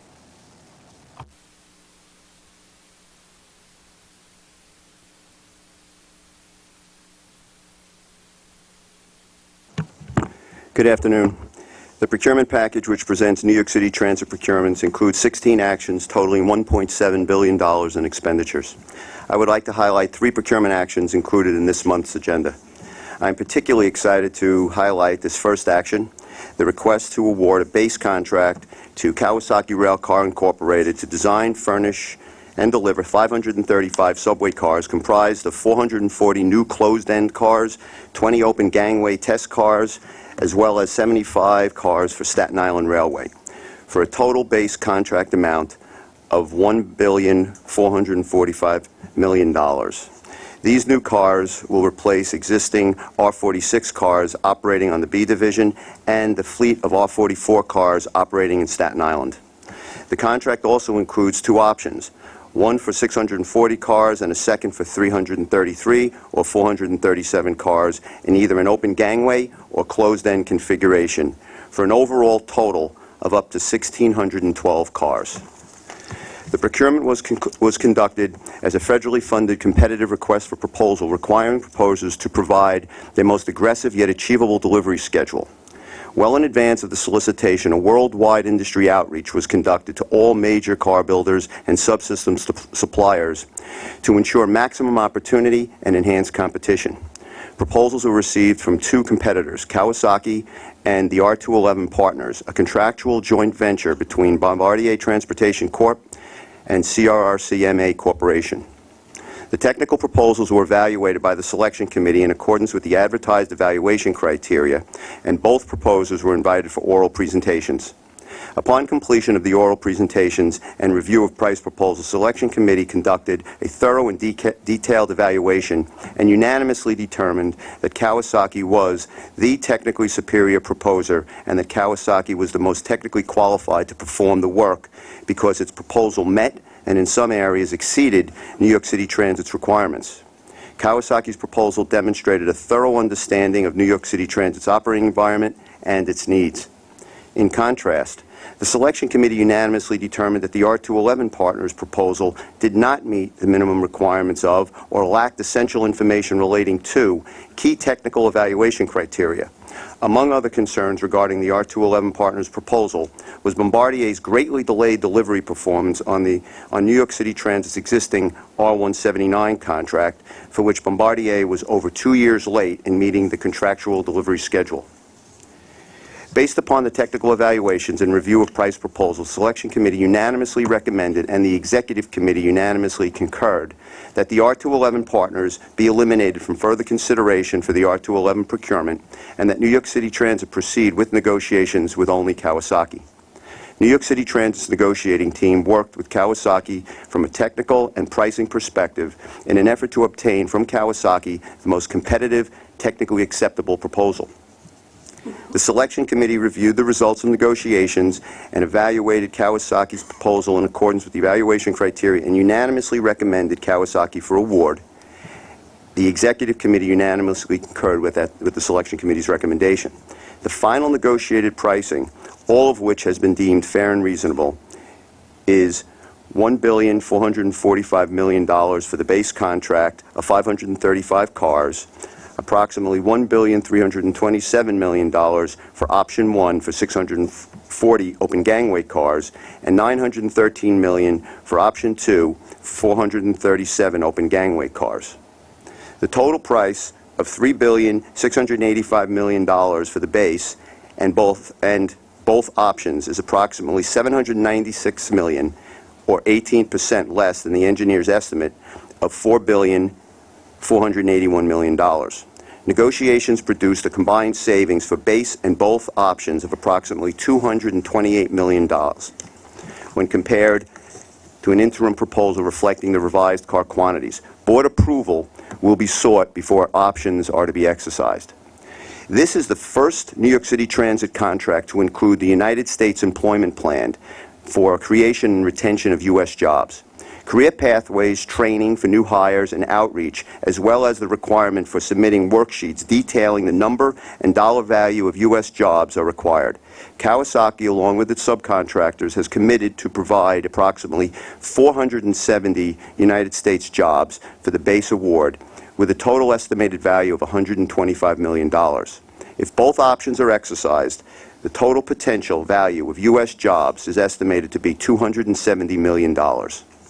In addition to the USEP, Kawasaki has indicated that it will comply with the newly revised FTA Buy America requirement of 70%.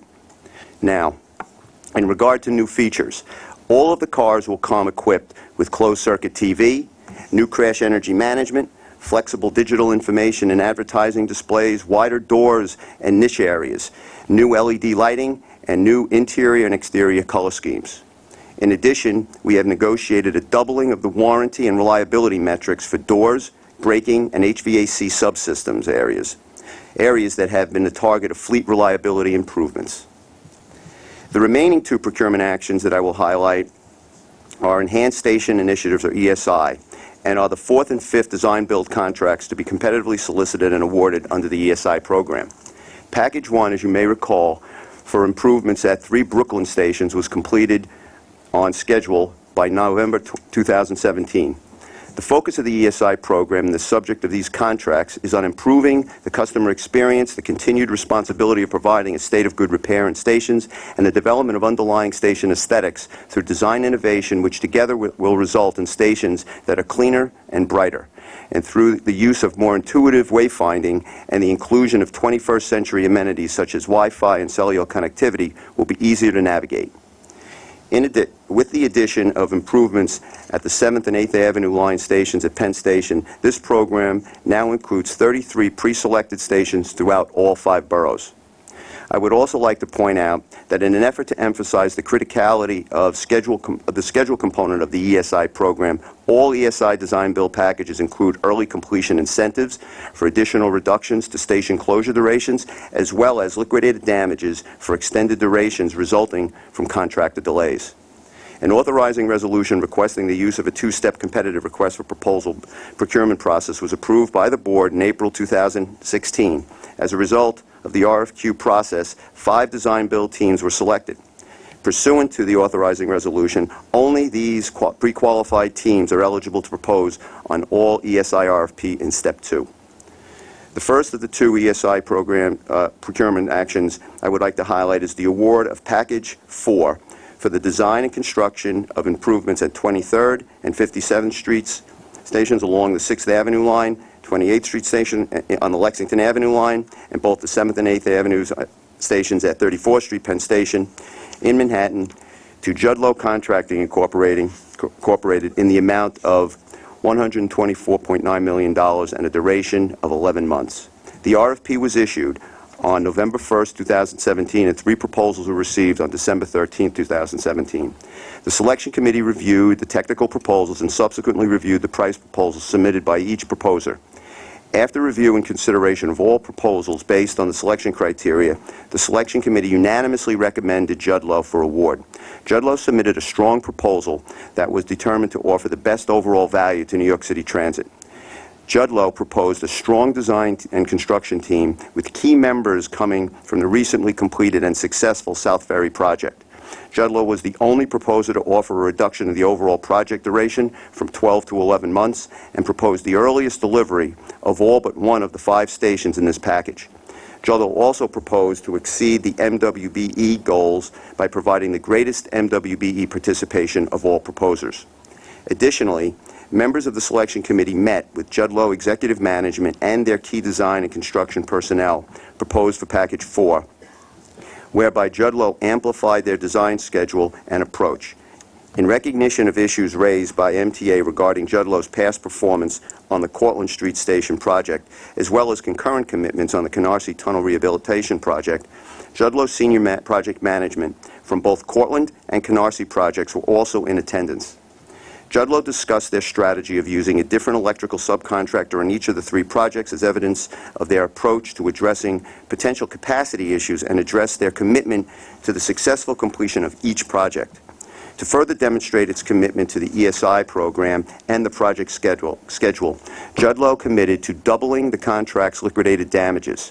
Jud-Lo's price of $124.9 million is approximately $24.7 million, or 16.5% below the internal estimate of $149.6 million and $249,000 more than the lowest cost proposal submitted by Skanska. Jud-Lo's price is considered fair and reasonable. The third and final action I would like to highlight is the award of Package 8 of the ESI program for the design and construction of improvements at 174, 175th Street, and 167th Street stations on the Concourse line in the Bronx, and the 145th Street station on the Lenox Avenue line in Manhattan to Sitnalta Forte joint venture in the amount of $87.9 million and a duration of 11 months. The RFP was issued on November 8th, 2017, and 4 proposals were received on January 3rd, 2017. The selection committee reviewed the technical proposals and subsequently reviewed the price proposals submitted by each proposer. After review and consideration of all proposals based on the selection criteria, the selection committee unanimously recommended CFJV for award. CFJV submitted a very good proposal that was determined to offer the best overall value to New York City Transit, offering the greatest total reductions to the bypass durations for all 3 stations at the lowest price. CFJV has assembled a strong design and construction team, many of whom worked on the successful ESI Package 1, with each of its 3 stations reopening on schedule in the fall of 2017. CFJV's price of $87.9 million is approximately $11 million, or 12.5% below the internal estimate of $99 million, and approximately $9.4 million, or 10.7% below the only other technically equivalent proposal submitted by Pacone-Chavone. CFJV's price is considered fair and reasonable. I request your approval of all items in the agenda. On the procurement package, before we get into discussion, may I have a motion and second? Okay. First, Mr. Albert, and then Mr. Merdler had his hand up, Ms. Vanterpool, and then all of you, it seems. Steve, I was going to ask you to repeat that, but I won't. Yeah, I'm sorry, that was quite long. Yeah. On the issue of the R211s, is Kawasaki, what's the MDBF that they're guaranteeing for this fleet? Well, our specification calls out for 150,000 miles. But I think, as you know, the more recent fleets that have been delivered by Kawasaki are the highest, have the highest MDBFs in our fleet. We've also negotiated some significant changes and increased the actual reliability of the sub-supplier MDBFs. Those are MDBFs for sub-supplier, like for doors and braking. And while they went up in this particular contract, we were able to actually double them. So we've got significant commitments from subs. What did we get on the R179s as far as MDBF? It's 150,000 miles. Is there any penalty? That's the overall train now.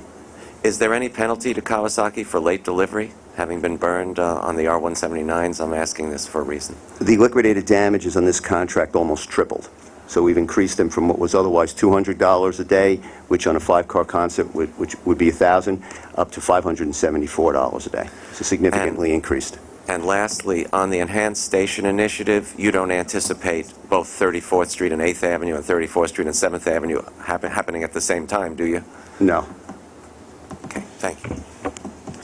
Then Ms. Vanterpool.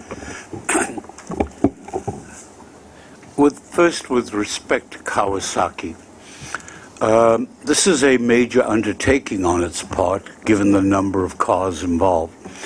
Kawasaki is also the party to substantial obligations to Metro North, and I believe perhaps even to Long Island Railroad. And my question is, do they have the capacity to deliver in timely fashion? And if so, to what extent can we facilitate their perhaps expanding that capacity in their Yonkers, New York facility rather than Omaha or Colorado? Okay, during the negotiation process, we spent significant time on understanding not only the capacity of Kawasaki, but also of their subcontractors and the commitments of the supply chain, which I think everyone understands that, you know, you can have great outstanding performance at the manufacturer, but if you don't have supply chain commitment behind it, you know, you're going to have a problem. With regard to capacity, yes, I do believe that they can handle this. We went over in a very, very detailed way all of their existing commitments as well as future potential commitments. I will tell you that in order to get the delivery schedule that we have negotiated on this contract, we are utilizing both facilities. We're utilizing not only the Lincoln, Nebraska facility, but also the Yonkers facility. And they will be at capacity. This is a significant commitment for any manufacturer to do, and I'll say a strong commitment to MTA for a company to commit the significant, almost all of their capacity for a car contract. We've had discussions with Kawasaki's most senior management about the possibility of expanding not only their Yonkers facility, but also their Lincoln, Nebraska facility. We have lots of cars to buy, we need cars delivered, and they are strongly consider that. Second, if I may, with respect to Judlow, as you and I both know, they have a long and extensive history of significant adverse incidents, and they are not ancient in nature. Your office has for some time utilized integrity monitors in appropriate cases. What would your reaction be to requiring an integrity monitor here, both in terms of ensuring that there is integrity and ensuring that we do not have a relapse of the delays that we encountered at East Side, at 2nd Avenue Subway? Okay, let me try and address that in two portions. One, we obviously at MTA, but particularly at New York City Transit, have for quite some time had this monitorship program in place. I think that you may know that Judlow already has a monitor on a prior SAI that involved, I'll say, MWDBE issues, leave it like that. And that monitor is existing. I would say for this particular project, we would maybe what we could do and consider is utilizing the CCM under the contract. That's the consultant contract management oversight company that we utilize to assist in project management, to take on some additional responsibilities in regard to reporting with regard to performance and delivery on this contract. Great. And the third and final, if I may, on the ESI, do you know whether there was communication with the various local officials, such as borough presidents, prior to the selection of the specific stations in the various boroughs? I'm going to have to turn that over to my colleague, John. I believe that the capital program itself was reviewed at the different levels. The exact discussions, though, I will have to go back and take a look at and see what we have as documentation on that. Well, let me make your task a little easier, if I may. Would you just look at the Bronx ones and tell me whether the borough president of the Bronx or any member of his staff was ever consulted on the selection of the specific stations? Thank you. Thank you. I just wanted to briefly explain my forthcoming no vote on the 3 ESI packages, consistent with my previous no votes on those packages relating to the subway system. With the ongoing requests for an ongoing need to fill capital and operating funding for the subway action plan, I do not think that we should be investing our dollars in the ESI subway packages. While I think art is incredibly important for our system, and there's certainly the needed improvements of improved lighting with glass panels and improved signage and communications, I do not think that those capital needs supersede the needs of the capital program related to the SAP. And we know, again, that there's still unidentified sources for both capital and operating on that. Secondly, accessibility in those stations has been questioned. Many members of the public and others have noted that accessibility has not been targeted as one of the 10 elements of the ESI program. And while I know efforts are underway to address that system-wide, and there's a task force to that, again, I do not see moving this forward as a priority right now. That's why we'll be voting no. I'm going to also want to explain my no vote on the 3 ESI packages for the same reasons that Ms. Vanderpool mentioned. In addition, in October or November, I had specifically asked for some explanation about what is the coordination between our accessibility program and our enhanced station program.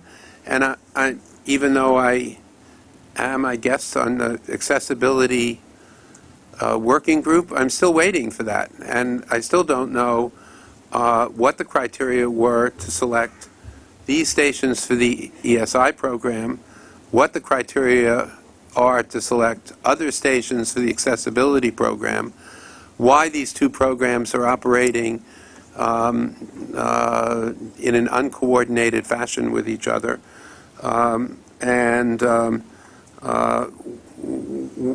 why we still haven't gotten sort of basic information as to the reasons and priorities for each of those.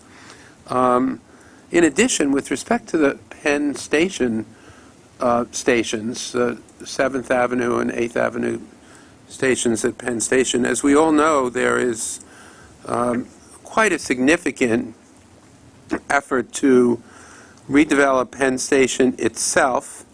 There's been a lot of public discussion recently about value capture, and I know we're going to get into the issue of value capture and the inequities involved in value capture from the city's perspective. But as someone who has been very active in providing value capture to the MTA, the redevelopment of Penn Station offers opportunities for value capture from the developers, private developers, who will be engaged in those two stations. So why we are promoting those two stations at this time, I don't understand, and I would ask you, Steve, and maybe John as well, given all these stations, was there any discussion about value capture in these stations with prospective developers or with the City of New York, and or with the State of New York, where which is leading the Penn Station redevelopment?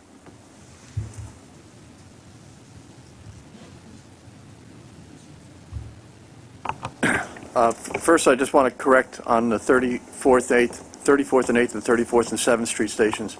We are doing two control areas, two of the main control areas, one at the 33rd Street end of each of those stations. We are doing that work because those are the areas of those two stations that need the most work. They're the areas that are the busiest, and they're the areas that interface most dramatically with the Penn Station complex. I believe the intent of value capture was to focus within the Long Island Railroad station part. The idea was to get the New York City Transit part done such that when the Long Island Railroad work was underway, in other words, you didn't have another complication by having New York City Transit stations underway. I don't think value capture was anticipated for the two New York City Transit stations. Well, I mean, we have several private developers engaged in Penn Station. Why, when we're considering a major overhaul of Penn Station, something that has long been talked about, why these two stations should be included in any enhanced station initiative at this time strikes me as really bad planning, and in addition to all the other reasons why, as Ms. Vanderpool indicated, the enhanced station initiative itself is a relatively low priority compared to the urgent matters that Mr. Byford and all of us have to deal with in order to make the subway system safe and reliable and clean as he indicated. Mr. Jones, then Commissioner Trottenberg. Oh, I'm sorry, I didn't see. That's okay. Well, I want to answer my colleague Chuck Merdler's question about whether affected elected officials were consulted. He asked about the borough president. I don't know about that, but I do know that the city wasn't, and that the list that, I know he never cares about that, but I thought I'd get it on the table. And I think one of our concerns is that the list is not what we think is the most high priority list of stations that need work, and then putting, I think, in addition, the issue of whether we should be doing more in accessibility. And in fact, we had a very different list. In fact, a list we had worked with a previous chairman of this board, Chairman Prendergast, where we kind of looked at where the city saw growth and overcrowding and future economic development and housing, and where the MTA was seeing those similar patterns. And some of these stations fit that nexus, but a lot of them don't. So, again, at this moment when we are obviously in a very, intense discussion about future revenues for this agency, I think a lot of us do feel this is, at this point, not the highest value of what are really precious dollars at the moment when we all agree we need to be investing in the system. Mr. Jones. Voting no on this particular proposal. I guess my colleagues have pointed out some of the problems with it, but in the conversation I just heard earlier today, in terms of trying to figure out the stations which are under most pressure in terms of overcrowding, the question, have we sort of cross-referenced this issue to see if we might have come up with a plan of capital improvements that would have eased that problem, is something I was just wondering. So, again, I think there are a lot of lack of coordination here. Everything from what Chuck and I have been pushing, which is safety barriers, a whole range of things, but also to hear the accessibility issues and the fact that other jurisdictions seem to be doing better on accessibility than we are, very different from us, but coming up with smaller elevators, retrofitting things.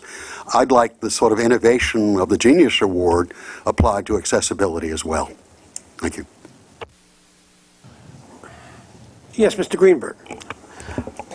Regarding the specific stations, I too join the comments made by my fellow board members about how these stations were selected. I can understand some of the high-use stations around Penn Station, but I'm going to hear from people who use the Long Island Railroad and say, well, why are they touching that again? Especially the 8th Avenue entrance to Penn Station. There was work done on it not all that long ago. So that's going to be a question, and legitimately I'm asking it. Some of these cases, some of these stations don't look that bad to me. 23rd Street, 6th Avenue. I use it frequently. I don't think there's an issue. I guess what we're trying to do is enhance the station. That's fine. As far as accessibility, that's one station that really should be looked at because I think it wouldn't be that difficult to do. 57th Street on the 6th Avenue line again. That's another station which is in this list that we should have really been looking at possible accessibility.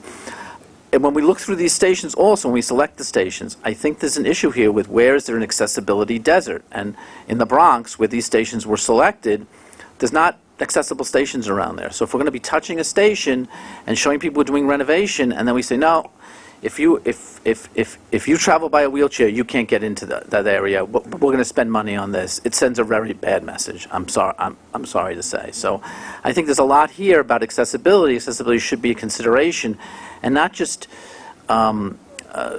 wheelchair accessible. But I mean, I don't see it anywhere in this that those components will be used. Whether it's, I guess the wayfinding helps people with cognitive disabilities, but I'm not so sure.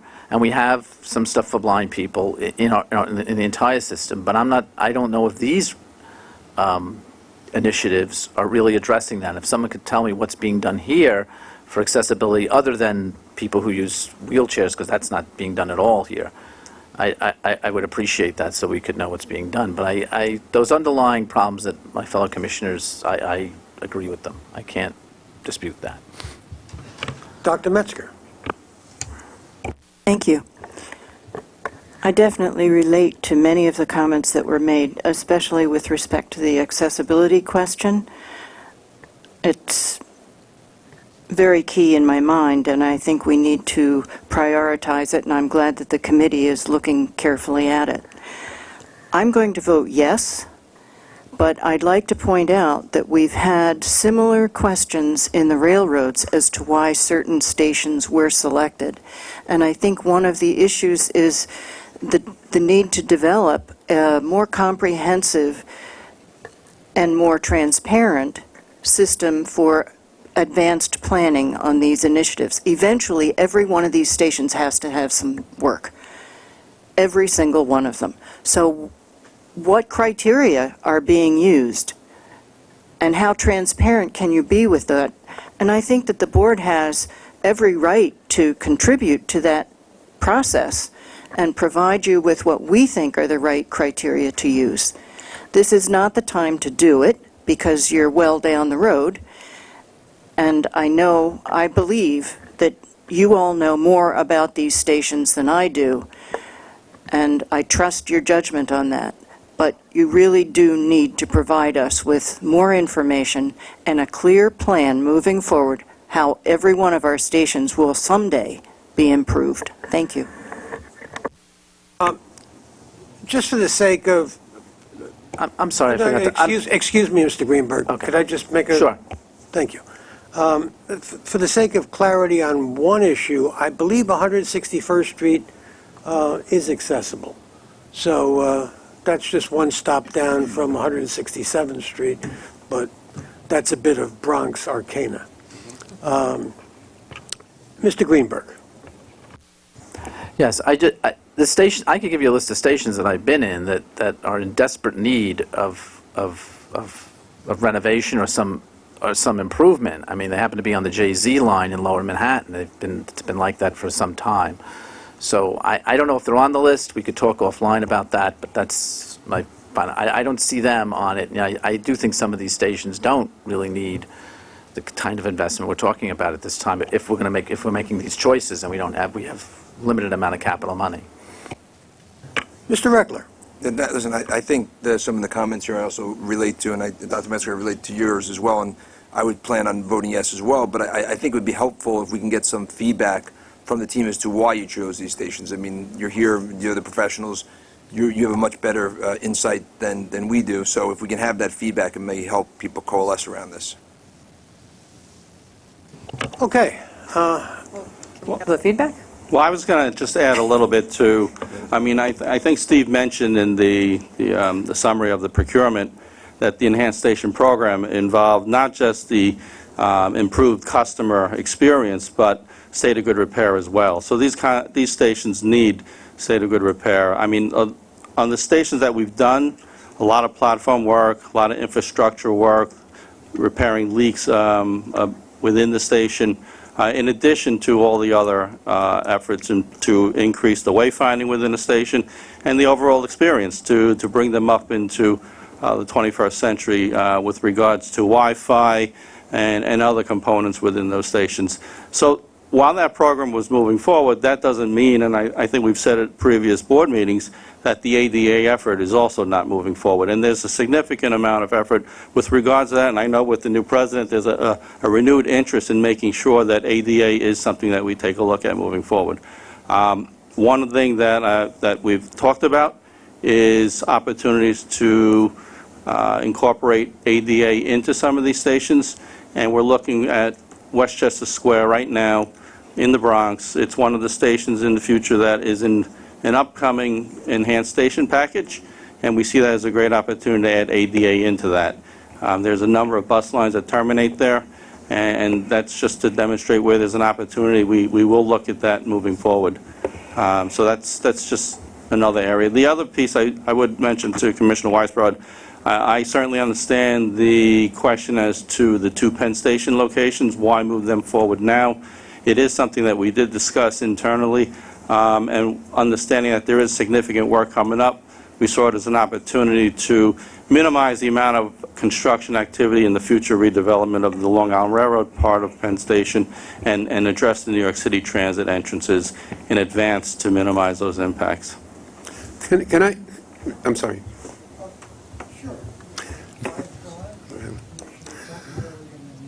Yeah, can I just say, I mean, as a daily rider on the 6th Avenue line and using those stations literally every day, in terms of station priority and need, to think of the 57th and 6th Avenue station, one of the least utilized stations in the city, one of the most modern stations in the city, one of the most recently built stations in the city, as having a high priority for the enhanced station initiative.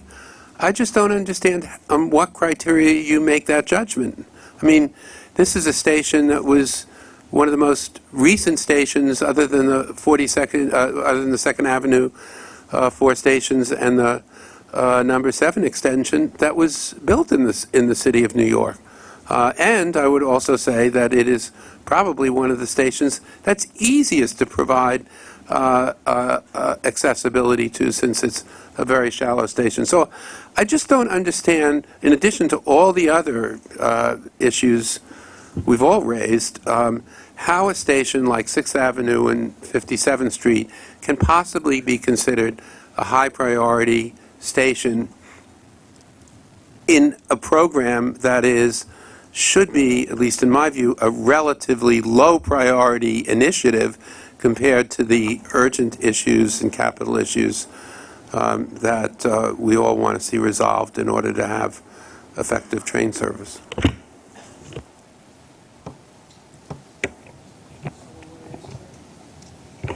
I can give a shot at answering why it was. The station program is a significant program. It's over $3 billion of investment. It has about, if my memory is correct, 6 major categories of investment. It has the station reconstruction at Times Square. It has station renewals, regular ongoing station renewals. It has now the Enhanced Station Initiative.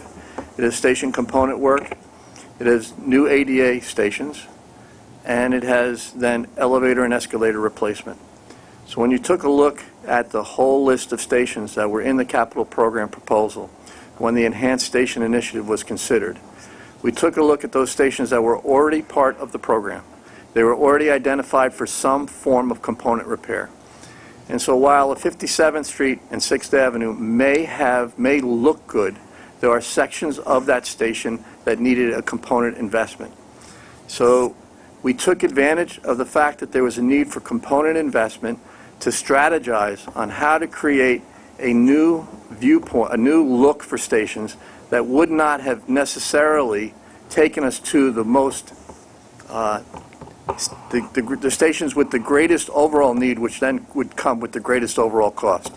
So the idea was to try to create a program that would allow us to invest in these stations, but not overinvest, not sink all of our money into one station. So the Enhanced Station Initiative was intended to dress up stations or enhance stations that did not necessarily need the significant amount of work that some of your more deteriorated stations would. Those stations were scheduled for major structural renewal first, before they were to receive Enhanced Station Initiative treatment. So there's a building block of investment that was considered as part of an overall strategized, coordinated approach to try to come up with a group of stations that could fit the bill for enhanced stations. I think what you're saying is that in a program that is essentially a cosmetic program, this station is going to get a very modest cosmetic improvement compared to stations that might need it much more urgently. I'd also like to comment, maybe from a procurement perspective, one of the other initiatives that I've discussed before was, and something that, quite frankly, I think everybody has recognized that we were in desperate need of, is to change the way we conduct certain procurements. These stations were also selected because they would facilitate a new approach to contracting, which was a rollout of a design-build process, which we were not particularly engaged in, but now are, for stations that were active. So we selected stations, part of the selection process, and I'm not saying the entire selection process, but certainly part of it was to select stations that would allow us to delve into design-build approach where we would turn the station over to the contractor rather than be so disruptive as to have perhaps nightly GOs, general orders, and outages. We made a conscious and strategic decision to be able to turn this over. This is what the contracting community had asked us for many years to do. So as part of the selection, this was a component. We turn it over. Certainly in the stations that we've awarded right now, we see the benefits of design-build, which we are embracing, and we also see the notion that it allows us, I'll say organizationally, to deal with different types of procurement processes, which we believe is an area where we need to go. May I just make one observation, which I hope commissioners will, or board members will give you some comfort. One thing, just sitting here, just taking this discussion at face value, and without meaning to be critical of my team, because I haven't been here, so I don't know what did or didn't go on before. So taking this at face value, I'm just a little surprised to see there appears to be, certainly on this side of the table, a feeling that you didn't see what the criteria were, or you weren't engaged or involved in that. Certainly something I would like to see going forward in my tenure is that where we may not always agree, that the board would be a key stakeholder. So in the same way as I talk about customer engagement and customers as stakeholders, I also see advocacy groups and neighborhood groups as key stakeholders, but absolutely the board, and there shouldn't be something that is of a complete mystery or surprise to you. So, I mean, that may be overplaying it. I'm only reacting to what I'm seeing. What I'm used to would be that you would at least, even if you didn't agree with some of the staff recs, you would at least know more about them. That's just an observation. Mr. Merdler, I think we have a queue here, and it's Ms. Vanterpool and Commissioner Trottenberg. And then Mr. Merdler. Thank you. With all due respect, I would like to caution against redefining the ESI program as a state of good repair program, or at the very least elevating state of good repair in the ESI program, particularly in light of the allegations that were made in yesterday's Daily News about redefining a category of power. The ESI program as listed, and there's a standard definition in these procurement summaries. Of the 10 elements, 7 of them are very comfortably or seemingly comfortably not related to state of good repair. We have enhanced street entrances, new LED lighting, illuminated handrails, charging stations, benches and leaning bars, glass barriers. I've already spoken about art, closed circuit TVs. This is the standard narrative associated with ESI, and state of good repair is not first and foremost. Again, yes, it is included. In fact, number 3 on this list of 10 explicitly states state of good repair work. So I don't want to be disingenuous in acknowledging that some of that work is happening. But I'm hearing a slightly different narrative than I had heard a year ago when the ESI packages or program was first introduced to we as a board and to the public and, quite frankly, to the agency. And I want to be very judicious in how it is that we're explaining and talking about this. My point is, and the point of many other members has been, that these are not capital improvements that should supersede other improvements in the system. And I'll leave it there. I think you mean Trottenberg. Well, I liked your comments, Mr. Byford, and I would very much like to get to you the list, again, that a previous chairman often used to show publicly, which was the list of what was in, I think, this agency's previous iterations believe were their key stations that had a combination of overcrowding, predictions of future growth, either natural population growth or through things the city was going to be doing that were in need of deep repair. And just so you know, the city and New York City Transit were in negotiation over, to the extent that the city has put in a large capital contribution, where those funds should go. Those negotiations have stalled. I'm hoping you can help we can bring them back to life.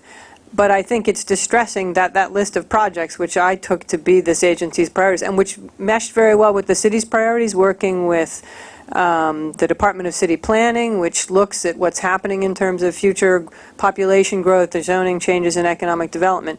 It does not mesh with what's in the ESI, and I'm appreciative of what Steve is saying about how you want to test out design build. I'm all for it, but I don't think that is enough of a justification to go to stations that are not the sort of the highest on the collective list. So I'm gonna dig up the old materials that came from you here at the MTA and share those with you. I think it'll be illuminating for you.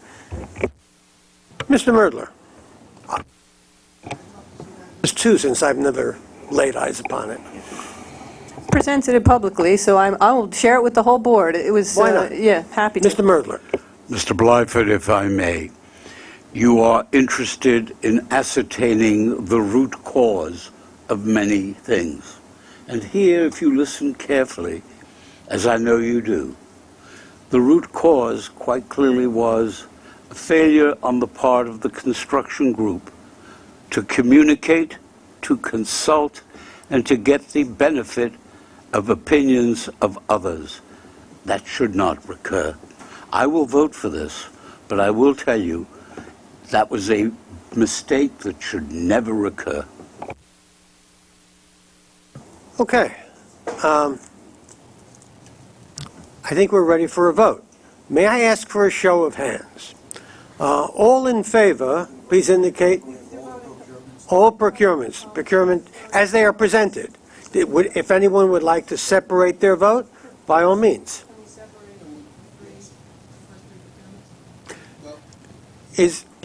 I think that we want to separate the three ESI items, just to make it simple for everybody, because I believe there's a consensus on everything else. Is there a motion to amend this to separate the ESI items? So moved. Second. Is there a second? Yes. Second. All in favor? Aye. Okay. First, a vote on the ESI items by a show of hands. All in favor, please indicate by raising your hand. That vote's been recorded, I trust? Opposed? Vote's been recorded. Abstaining? Okay, I believe the motion carries. I believe not, Mr. Chairman. As I understand it, on these procurements, we require a two-thirds vote. Oh. So I believe that these three procurements have failed and should not go forward. Oh. Mr. Henley, do you have an opinion on this? Yes, Mr. Chairman. The two-thirds vote that is required statutorily is the board vote. The committee considers procurements and makes a recommendation with respect to the procurement. The board vote is the vote that determines whether a procurement is awarded or not. So at the Wednesday board meeting, the vote that's taken there would determine whether the two-thirds statutory requirement is met or not met. But I note that in our material, as presented to this board, it says that, presented to this committee, it says that a two-thirds vote is required. And so I'm just looking at what is presented to this committee. Page 132. Page 132. On page 132, I believe it reads, staff summaries required for items requiring board approval and it says procurements requiring two-thirds vote. That's a reference to the statutory requirement for these procurements. To be clear, you are saying not from this committee, but on the part of the board. Yes, Mr. Chairman. Okay, we have a vote. It has been approved. May we go on to the other procurements? They have already been moved and seconded. All in favor, please indicate by raising your hand. Okay, vote's been recorded. Opposed? Abstaining? The procurements carry. Now, Mr. Mulligan for action items.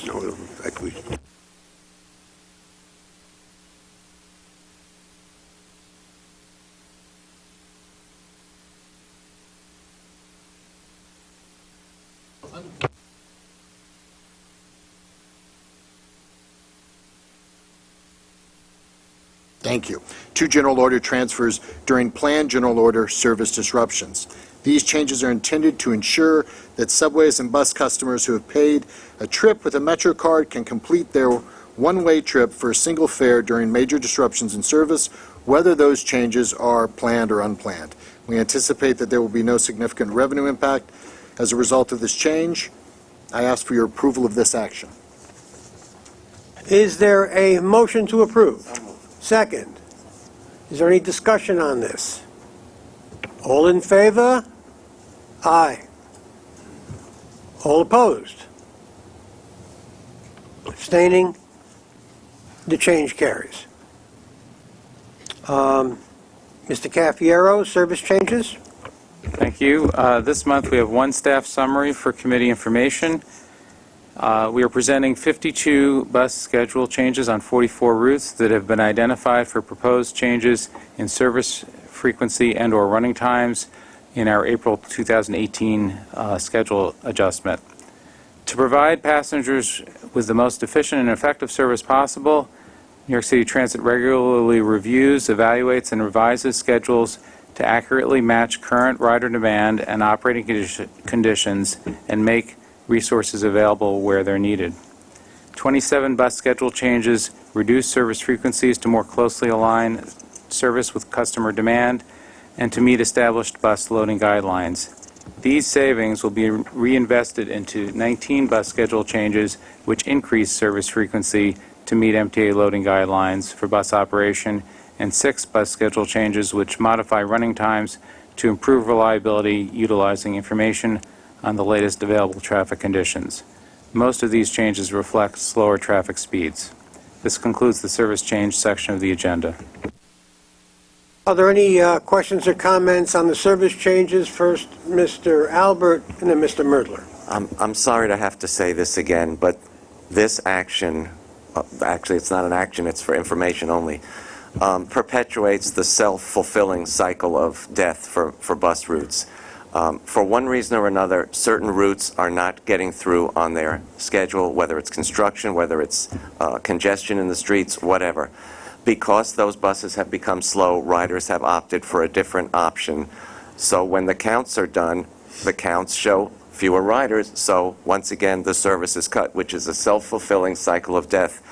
To use it as an example, the M22 change on weekends from every 20 minutes to every 30 minutes, that's one heck of a big service cut.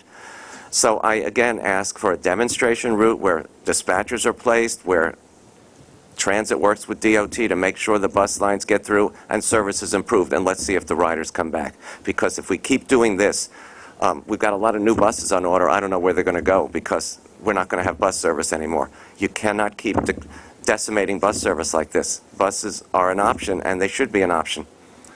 That's all I have to say. Mr. Merdler, then Ms. Vanterpool. Mr. Cafiero, when were the community boards advised of these proposals, and have you received any responses from them? I believe the letter was sent out on Friday? On Friday? When were they drafted, if I may? We always notify the community boards as we notify you. This process, which was set up and has been in place for many years, involves this as the notification process. If people have specific routes and issues that we need to relook at, we do that. So this is essentially how we get the word out on a proposal that will go into effect in April.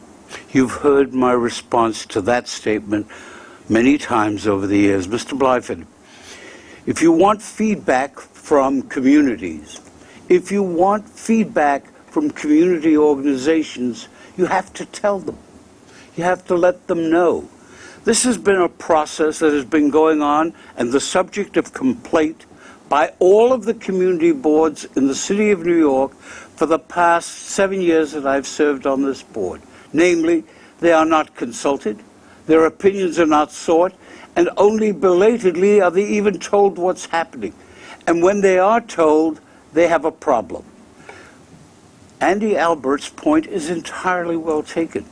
You said earlier on that the viability of a bus service is essential to a mass public transit system. It is.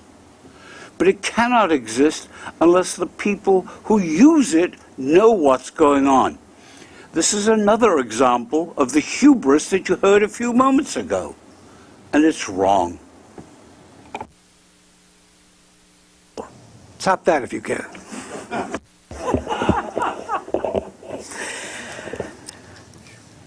Now you've made me lose my train of thought. With regards to the bus schedule changes, while I appreciate that there is a process in place to optimize and improve the efficiency of our bus operations, I have two comments. The first is I'm concerned about this cycle of declining ridership, reduced service, and this circle. And I know all of you are thinking about that. That's a very difficult balance. So my next comment is really a comment and a question, and it's, we've just approved a contract to Sam Schwartz, and part of that scope of work is to look at traffic analyses and to develop improved interagency coordination and develop new improvements. Why are we advancing these schedule changes now in advance of getting the consult of Sam Schwartz and his team, which again is, it's not specified which interagency coordination is part of this scope, but I'm assuming it would be with City DOT. So why are we discussing these changes now in advance of bringing Sam Schwartz on board to do many of these changes and improvements that actually might not necessitate these changes? And lastly, I'm sorry, I said I had two comments. Lastly, I do want to applaud and commend the fact that with these savings that you are trying to achieve, you are trying to reinvest, or not trying, you are planning to reinvest them back into SBS, you know, the B82. And I think that's a good move. But my larger issue and question is about, I think this is too soon an action given this contract that we have with Sam Schwartz for the next 5 years. Maybe there's some operational efficiencies that can be achieved that would not necessitate these reductions. So if I could just, first of all, the Sam Schwartz contract, they've been under contract already. We've used them, and this is a new contract continuing to renew that. We continue to work with the Department of Transportation and Poly staff on trying to improve bus speeds and make buses, particularly the local bus network, in addition to select bus service, to address some of those issues, and we need to continue to do that. What I would suggest is while there are negatives in this list, there are positives, and what's essentially happening is we have a fixed number of vehicles, and to freeze changes now would mean that routes where we have crowding and overcrowding would not be able to be addressed. Routes where the buses are simply not getting from one end of the line to the other in the time they need would not be addressed, and that is essentially a reduction in service on those routes if we don't address that. So we need right now to reallocate the resources across the city. That's the job that we do every time we bring these changes to notify you on what we're doing. just a brief follow-up question. What is the time period of analysis of this data? The data itself is from, generally, we've now gone to looking at electronic data, so it's from bus time for the speeds and MetroCard usage on those buses. We calibrate that using observations on the buses to capture trips that might be missed if we just looked at fare car data. But generally, we look at Tuesdays through Thursdays in a period of October, early November, and in late April and May, which are heavier use times of the year. That's a significant change from a number of years ago where we were relying on an occasional observation that could be anywhere from September to June. So it's an improved data set where we're looking at a lot of observations. In terms of how long it takes, we work through the entire 250 or so route system over a 2-year period. So every 3 or 4 months we are going through doing the work. So this work would have been done over the fall that we're presenting you now for implementation this spring. So it takes several months to go through the data, redraft the schedules, make sure that the total buses add up from where we're able to reduce in some areas and add in others so we don't end up short. So is this fall data compared, so fall 2017 to fall 2016? And fall 2015, fall 2013? I don't know the last time we looked at in these individual routes, so we're really looking at the data compared to our guidelines, and we make adjustments as the guidelines would call for. So we could do a comparison to what it was 2 years ago on that route if you wanted to, but that's not what we're doing here.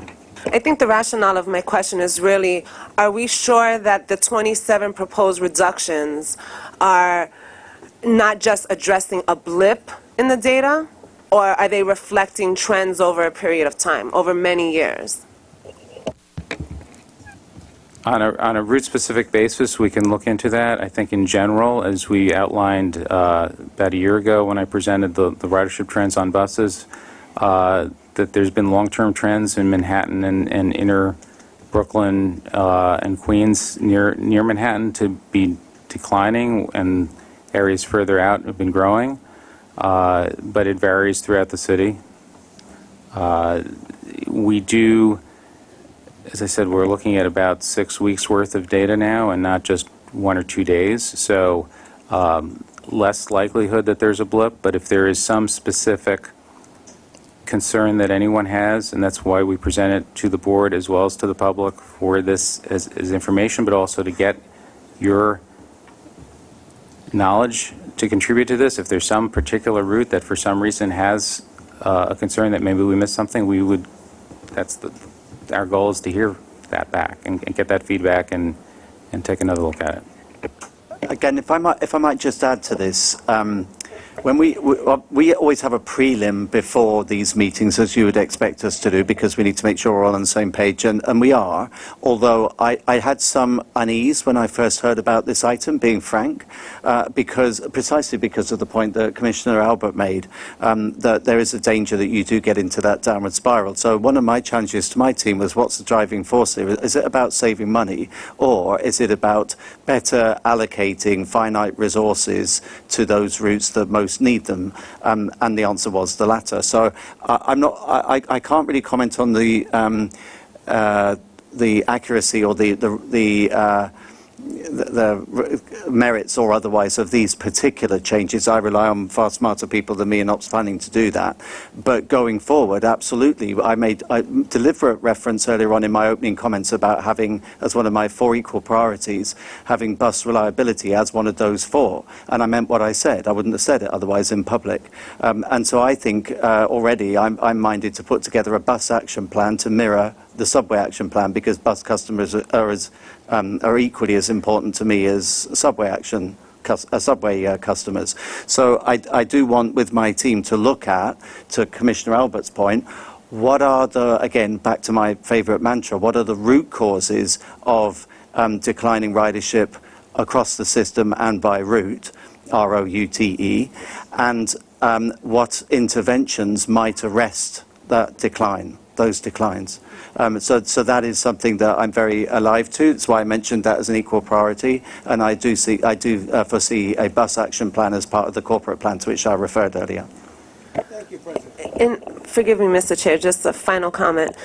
In light of what you just shared, President Byford, and in light of the Sam Schwartz forthcoming renewal contract, is there value in delaying or revisiting, rather, these bus schedule changes or holding off on them until such an action plan is presented? Or maybe not presented, because that would be the end of the process, but begun?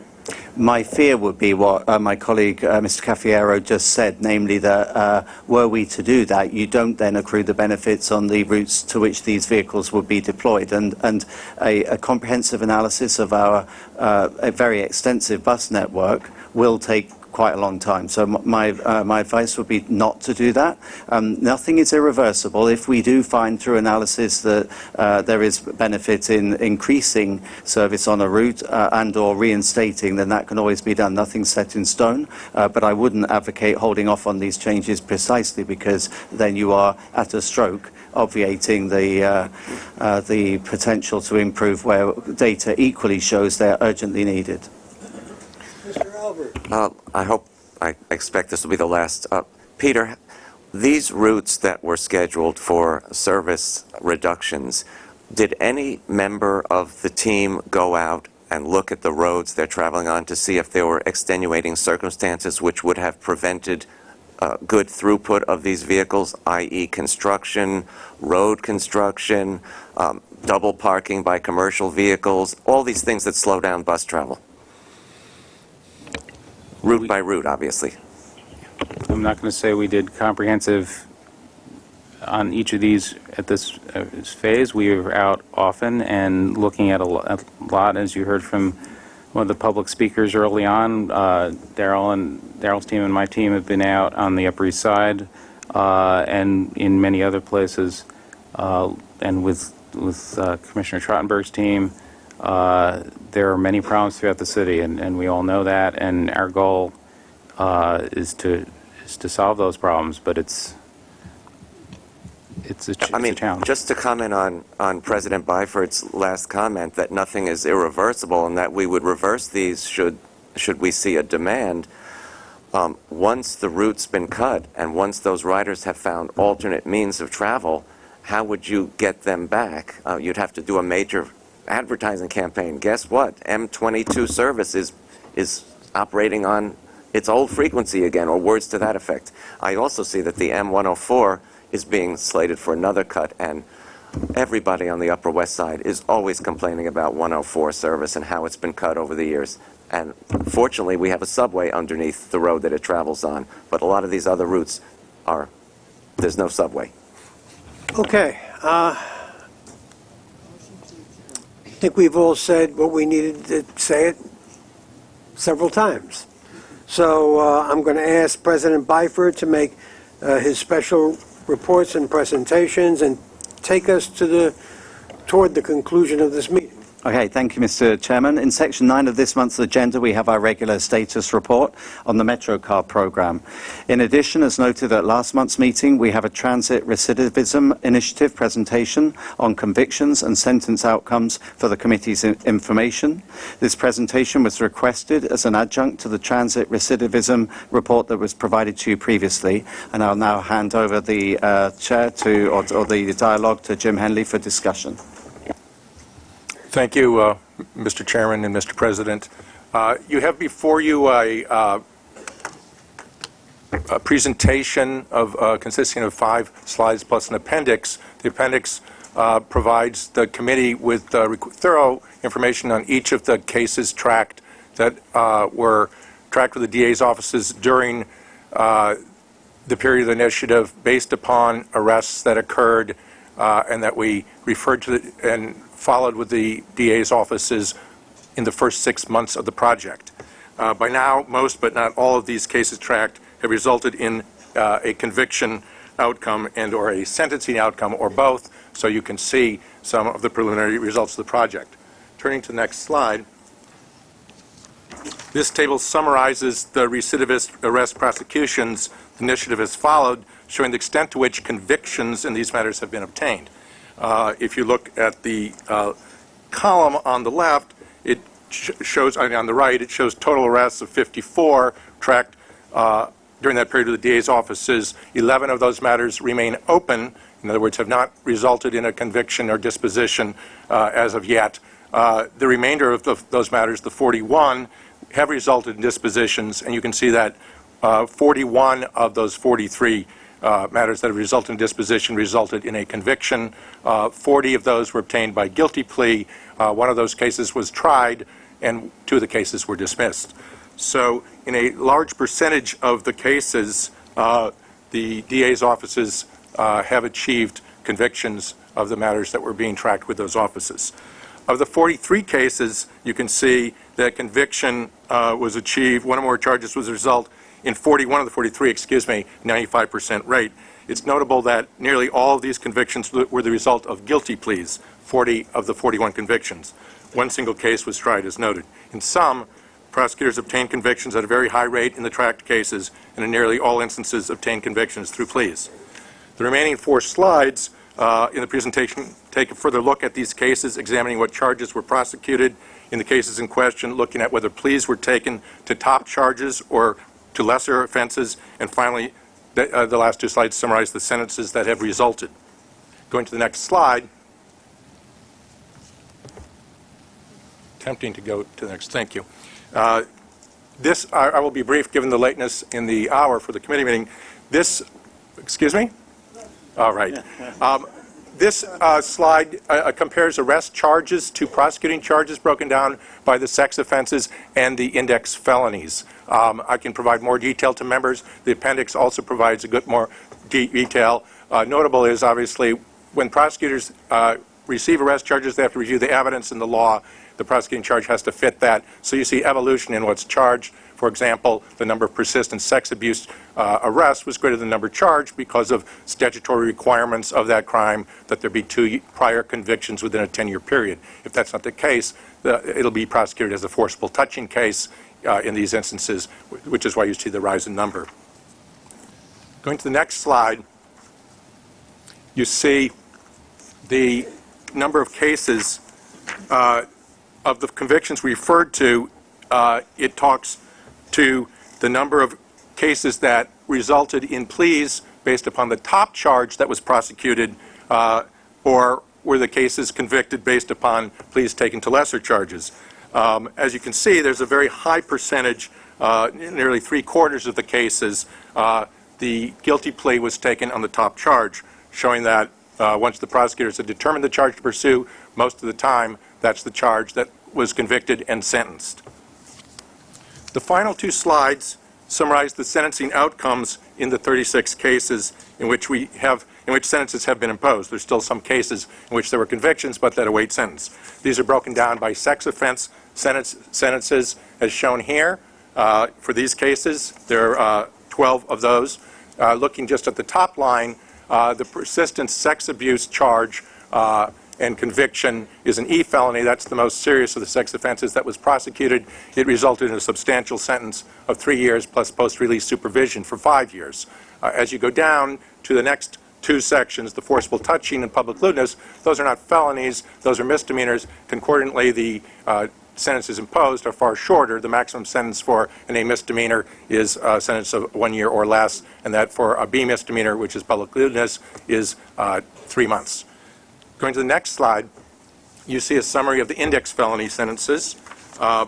There, the most highest charge levels were at the top for the robberies, that arrest categories. You'll see that those robberies proceeded as prosecutions for at a number of levels, ranging from C felonies to E felonies, and in one case a misdemeanor. The longest sentence there was a 5-year sentence. There are various sentences listed below that, and again, the appendix lists further detail.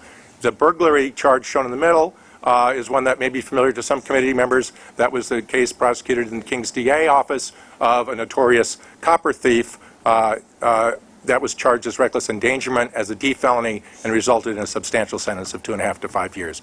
Finally, the bottom part of the chart shows the grand larcenies. That was the most common form of arrest charge, and the most common form of prosecution was a variety of levels of crimes relating to that. In some cases, there were higher level than the ordinary grand larceny fourth e-felony because there was evidence of criminal possession of a weapon, which led to a higher charge. In some cases, sentences, as you can see, of 2 to 4 years or greater.